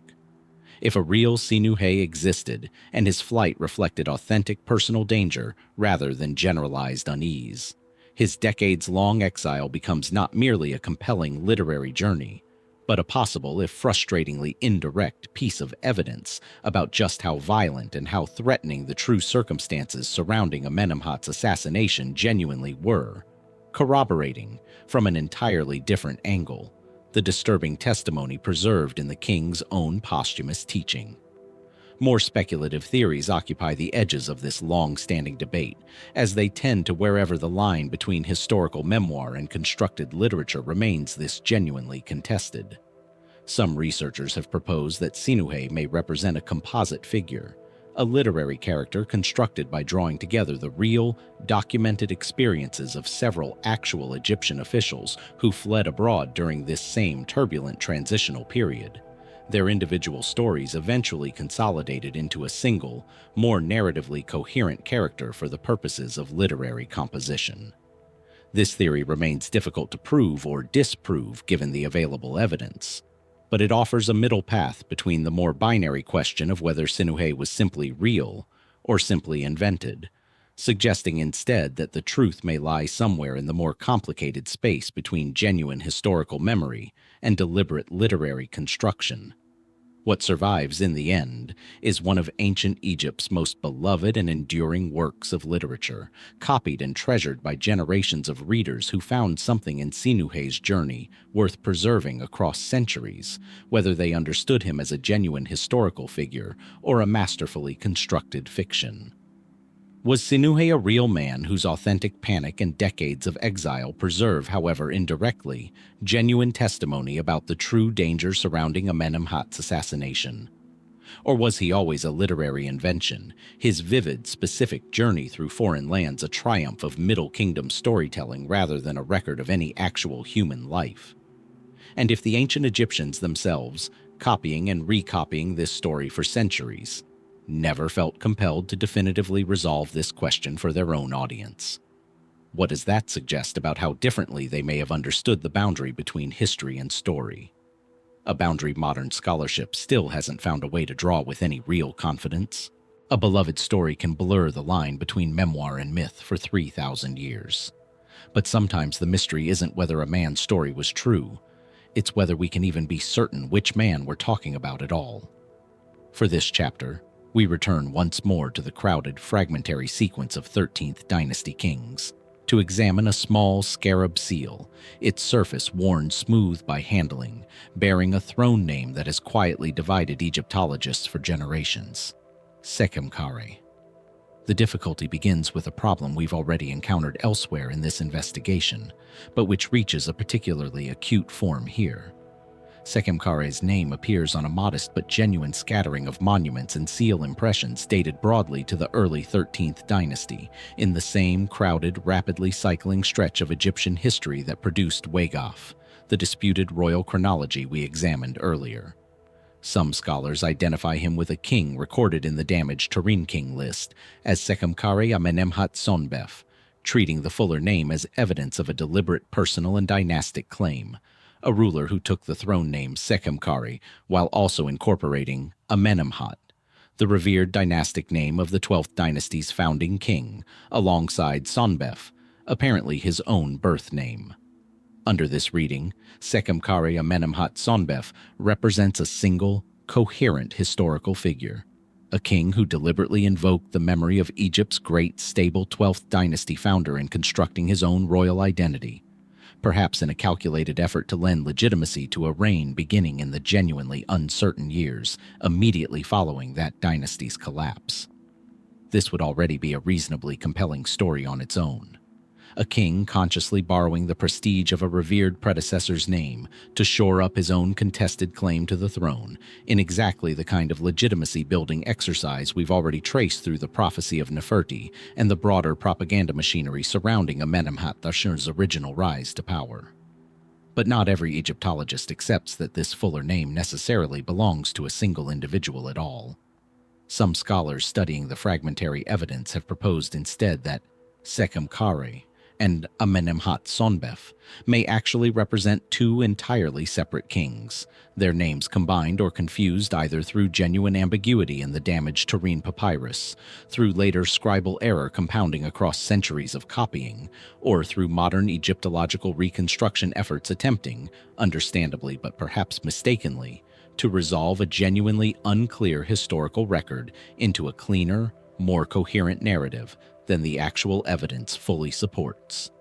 Under this alternative reading, we may be dealing not with one king who thoughtfully combined a throne name and a birth name referencing his dynastic predecessor, but with two distinct, separately reigning monarchs whose names happen to appear closely enough together in damaged or ambiguous sources that later reconstruction, whether ancient or modern, mistakenly merged them into a single historical identity. This is, on its surface, the kind of technical chronological dispute that might seem to matter only to specialists parsing damaged hieratic script. But the stakes of resolving it correctly extend meaningfully into our broader understanding of this entire turbulent period. If Sekhemkare and Amenemhat Sonbef were genuinely a single king, his reign offers a clear, documented example of exactly the kind of deliberate legitimacy construction through name selection that we've traced throughout the 13th dynasty's uncertain, rapidly shifting succession, a king consciously reaching backward toward the stability of the previous dynasty to bolster his own uncertain claim. If they were instead two separate rulers, our count of the 13th dynasty's king shifts. Our understanding of the dynasty's total duration and internal sequence requires further adjustment, and we lose what had seemed like one of our clearer examples of intentional symbolic royal name construction during this chaotic period, replacing a compelling individual story with two more thinly documented, harder to characterize reigns. The physical evidence available for study doesn't fully resolve this question, though it does offer some genuine, if inconclusive, clues. Several scarab seals bearing the throne name Sekhemkare have survived, a class of object commonly used throughout Egyptian administrative practice to mark documents, goods, and official transactions with royal authority. These seals, valuable as they are for confirming that a king using this specific throne name genuinely reigned and exercised functioning royal authority during this period, unfortunately provide little additional biographical detail beyond the name itself, offering no clear indication of reign length, familial relationships, or explicit connection, one way or another, to the fuller Amenemhat Sonbef name found associated with this same general chronological position in other sources. Some Egyptologists have attempted to resolve the ambiguity by examining the broader pattern of 13th dynasty royal naming conventions more closely, noting that several kings throughout this dynasty appear to have followed a similar practice of incorporating an inherited or symbolically significant throne name alongside a distinct personal or birth name, a pattern that, if genuine and consistent, would lend additional support to the theory that Sekhemkara and Amenemhat I likely represent a single individual following an established dynastic convention, rather than two names belonging to entirely separate men whose reigns happen to fall in close chronological proximity. Other researchers remain more skeptical of this argument, noting that the broader pattern itself remains only partially documented and subject to its own scholarly disputes. Given how fragmentary our understanding of 13th Dynasty royal titulary conventions generally remains across this entire poorly preserved stretch of Egyptian history. There is also the deeper, more speculative question of what this specific naming choice, whether belonging to one king or two, actually tells us about how contested and unstable 12th Dynasty legitimacy had genuinely become by this point. If a 13th Dynasty king did deliberately choose to incorporate the revered name Amenemhat into his own royal identity, does this reflect confidence, a ruler secure enough in his own position to comfortably invoke a celebrated predecessor's memory for added prestige? Or does it suggest something closer to anxiety, a ruler whose own claim felt genuinely precarious enough that borrowing the symbolic weight of Egypt's most recently stable, most widely respected dynasty felt necessary, even urgent, to secure whatever fragile legitimacy his own brief reign could muster among a court and priesthood, still measuring every new claimant against the memory of the stability that had collapsed with Sobekneferu's death? Some researchers have pushed this line of questioning further still, wondering whether the broader pattern of 13th Dynasty kings repeatedly reaching backward toward 12th Dynasty naming conventions, a pattern we can trace not only through Sekhemkara's possible connection to Amenemhat, but through the broader dynastic memory invoked throughout texts like the Prophecy of Neferti, suggests that this entire turbulent period understood itself, even as it was happening, as living in the shadow of a lost golden age it could never quite recapture. Was this constant invocation of 12th Dynasty names and imagery a genuine, sincere attempt at restoration, each successive king hoping to rebuild something of that earlier stability through careful, deliberate symbolic continuity? Or does the sheer repetition of this pattern, across king after king, name after borrowed name, suggest something closer to a court and administration that had already, quietly, given up on genuine restoration, settling instead into a kind of ritualized nostalgia, invoking a stability none of these brief, rapidly cycling reigns could realistically hope to achieve? Mainstream Egyptology, characteristically for a period this thin in surviving evidence, treats both the basic identity question and these broader interpretive questions with appropriate caution, acknowledging that further discoveries, whether additional inscriptions, better preserved sections of damaged papyrus sources, or entirely new archaeological finds, could meaningfully shift the current scholarly consensus in either direction. For now, the question of whether Sekhemkara and Amenemhat I represent one king or two remains genuinely unresolved, discussed and debated rather than settled in the specialized literature devoted to reconstructing this fractured dynasty's true sequence. What survives, in the end, is a handful of worn scarab seals, a damaged papyrus offering only partial ambiguous guidance, and a name, or perhaps two names, belonging to two different men, quietly reaching back across a century of collapsed stability to borrow whatever legitimacy a golden age already gone could still offer a kingdom struggling to hold itself together. Was Sekhemkara Amenemhat I a single deliberate act of dynastic self-fashioning, a king consciously constructing his own legitimacy from the memory of Egypt's more stable past? Or does the ambiguity itself, our continuing inability to confidently separate one royal identity from another this deep into the 13th dynasty's tangled sequence, reveal something more troubling about just how thoroughly this era's own sense of continuous legitimate kingship had already begun dissolving, even as its rulers kept reaching for names meant to suggest exactly the opposite? Two names blurred into ambiguous uncertainty is a mystery born of scarcity. But to find the very roots of that uncertainty, the moment when Egyptian kingship itself was still being invented and its rules were far less fixed than later tradition would have us believe, we have to travel back much further than anything we've yet examined in this investigation, to the very beginning of dynastic Egypt itself, and to a massive, isolated tomb at Abydos that shouldn't, by every convention we understand of this earliest period, belong to the woman it was almost certainly built for.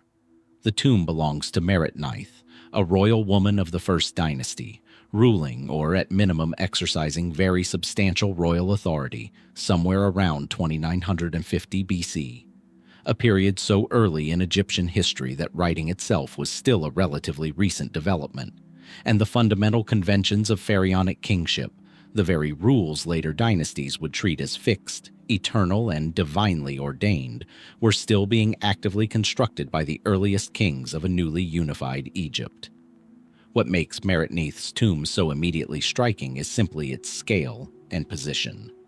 Located within the elite royal necropolis at Abydos, alongside the tombs of confirmed First Dynasty kings, her burial complex matches the size, sophistication, and surrounding subsidiary burials characteristic of unambiguous royal interment, including numerous sacrificed retainers buried around her tomb, a practice reserved during this earliest period exclusively for genuine, ruling monarchs, meant to accompany and serve the king in the afterlife. This detail alone places Meritneith in an entirely different category from royal wives or queen mothers of later, better documented periods, whose tombs, however richly appointed, rarely if ever included this specific, elaborate marker of independent royal status. Her name appears on seal impressions found not only at her own tomb, but also included within the official king list sequence inscribed on a seal discovered at the tomb of a later First Dynasty king, Den, generally understood to be her son. This inclusion is significant, since it suggests that at least some record keepers of this earliest dynastic period genuinely regarded Meritneith as belonging within the formal sequence of Egypt's ruling monarchs, rather than treating her simply as a royal wife or queen mother whose name happened to be recorded for other, non-royal reasons. And yet, despite this compelling physical and textual evidence, Meritneith's exact status remains genuinely, persistently debated among Egyptologists studying this earliest period of Egyptian history, in ways that echo, and in some respects predate, the uncertainty we've already traced around later. Better documented female rulers like Sobekneferu, Hatshepsut, and Twosret. The central question is deceptively simple to state, but genuinely difficult to resolve given how thin and how early the surviving evidence actually is. Did Meritneith rule as a fully legitimate independent monarch in her own right, her name properly belonging within Egypt's formal royal sequence as a genuine pharaoh, comparable in status to the male kings surrounding her in the archaeological and textual record? Or did she instead serve as a powerful, influential regent, exercising very substantial, perhaps even effectively unlimited royal authority during a period when her son Den was too young to rule independently, without ever technically claiming full, formal kingship in her own name, her elaborate tomb reflecting the genuine scope of her regency's authority, without necessarily confirming that she held the formal title of king herself?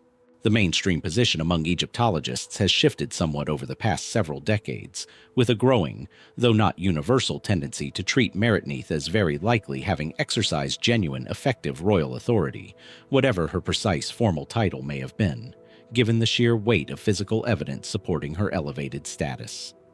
This reflects broader developments in how the field has come to understand early Egyptian succession more generally, recognizing that the rigid, exclusively male, exclusively hereditary model of kingship, often projected backward onto this earliest period, may not accurately reflect how genuinely fluid and improvisational Egyptian ideas about legitimate royal authority still were during the First Dynasty, before centuries of subsequent tradition had fully solidified kingship's later, more familiar conventions. But this shifting consensus doesn't fully resolve several specific, stubborn uncertainties. We don't know with any real confidence exactly how long Meritneith's period of rule or regency actually lasted, nor do we have any clear surviving explanation for how or why her period of authority came to an end, transitioning into her son Den's subsequent, well-documented, and apparently quite successful independent reign. Was this transition smooth and uneventful, a regency concluding naturally and peacefully once Den reached sufficient age and experience to assume full royal authority himself? Or did it involve some degree of genuine tension or negotiation? A powerful ruling woman gradually, or perhaps not entirely willingly, ceding authority back to a male heir whose own confidence and political support had grown sufficient to reclaim what many at court may have always considered his rightful inheritance. There's also a deeper, more foundational question lurking beneath these specific uncertainties about Meritneith's individual reign, one that extends outward to touch nearly every mystery we've examined throughout this entire investigation. If a woman could exercise this level of genuine, substantial royal authority, complete with an unmistakably royal tomb and formal inclusion within at least some versions of the official king list, this early in Egyptian dynastic history, at the very foundational moment when the core conventions of pharaonic kingship were still being actively established. What does this suggest about how genuinely fixed and immovable the later, more familiar rule of exclusively male hereditary succession actually was? Throughout the entire subsequent 3,000-year span of ancient Egyptian civilization we've explored across this investigation. Some researchers have proposed that Meritneith's example may represent genuine evidence that early Egyptian kingship was considerably more flexible regarding gender than later Egyptian political ideology, increasingly rigid across subsequent dynasties, would ultimately come to insist upon, suggesting that the later, more familiar pattern of predominantly male succession, occasionally interrupted by genuinely exceptional female rulers like Sobekneferu, Hatshepsut, and Twosret, may itself represent a narrowing, a gradual tightening of what had originally been a somewhat more open, more genuinely flexible understanding of who could legitimately hold and exercise supreme royal authority in ancient Egypt. Under this reading, later female pharaohs weren't simply rare, exceptional departures from an unbroken, exclusively male tradition, but rather occasional, difficult reassertions of a genuine older possibility that Egyptian political culture had, over the intervening centuries, worked hard, deliberately and systematically to close off and render increasingly exceptional. Other Egyptologists remain more cautious about drawing such a sweeping conclusion from a single, however compelling, early example, noting how genuinely difficult it remains to reconstruct the precise political and ideological context surrounding Meritneith's specific reign, this deep into Egyptian prehistory, where our surviving evidence remains so much thinner and more difficult to interpret with confidence than even the already fragmentary sources we've relied upon throughout much of this investigation's later, better documented periods. What survives, in the end, is a massive, isolated tomb at Abydos, surrounded by the sacrificed retainers reserved for genuine royal burial, belonging to a woman whose name appears within at least one version of Egypt's earliest formal king list, yet whose precise status, queen, regent, or fully legitimate pharaoh in her own right, remains genuinely unresolved even after more than a century of dedicated archaeological and textual study. Was Meritneith Egypt's first female pharaoh, ruling in her own name at the very dawn of dynastic history? Generations before Sobekneferu or Hatshepsut would later claim similar authority under very different, more thoroughly documented circumstances.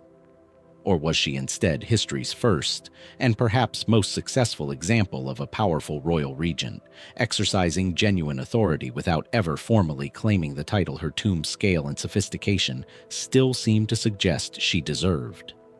And if we remain this uncertain about the very first instance of a woman apparently ruling Egypt, so early in the civilization's history that the rules of kingship itself were still being written, how much of everything we think we understand about ancient Egypt's supposedly fixed, unbroken traditions of exclusively male succession deserves to be re-examined, all the way back to this single isolated tomb where the entire question may have genuinely begun?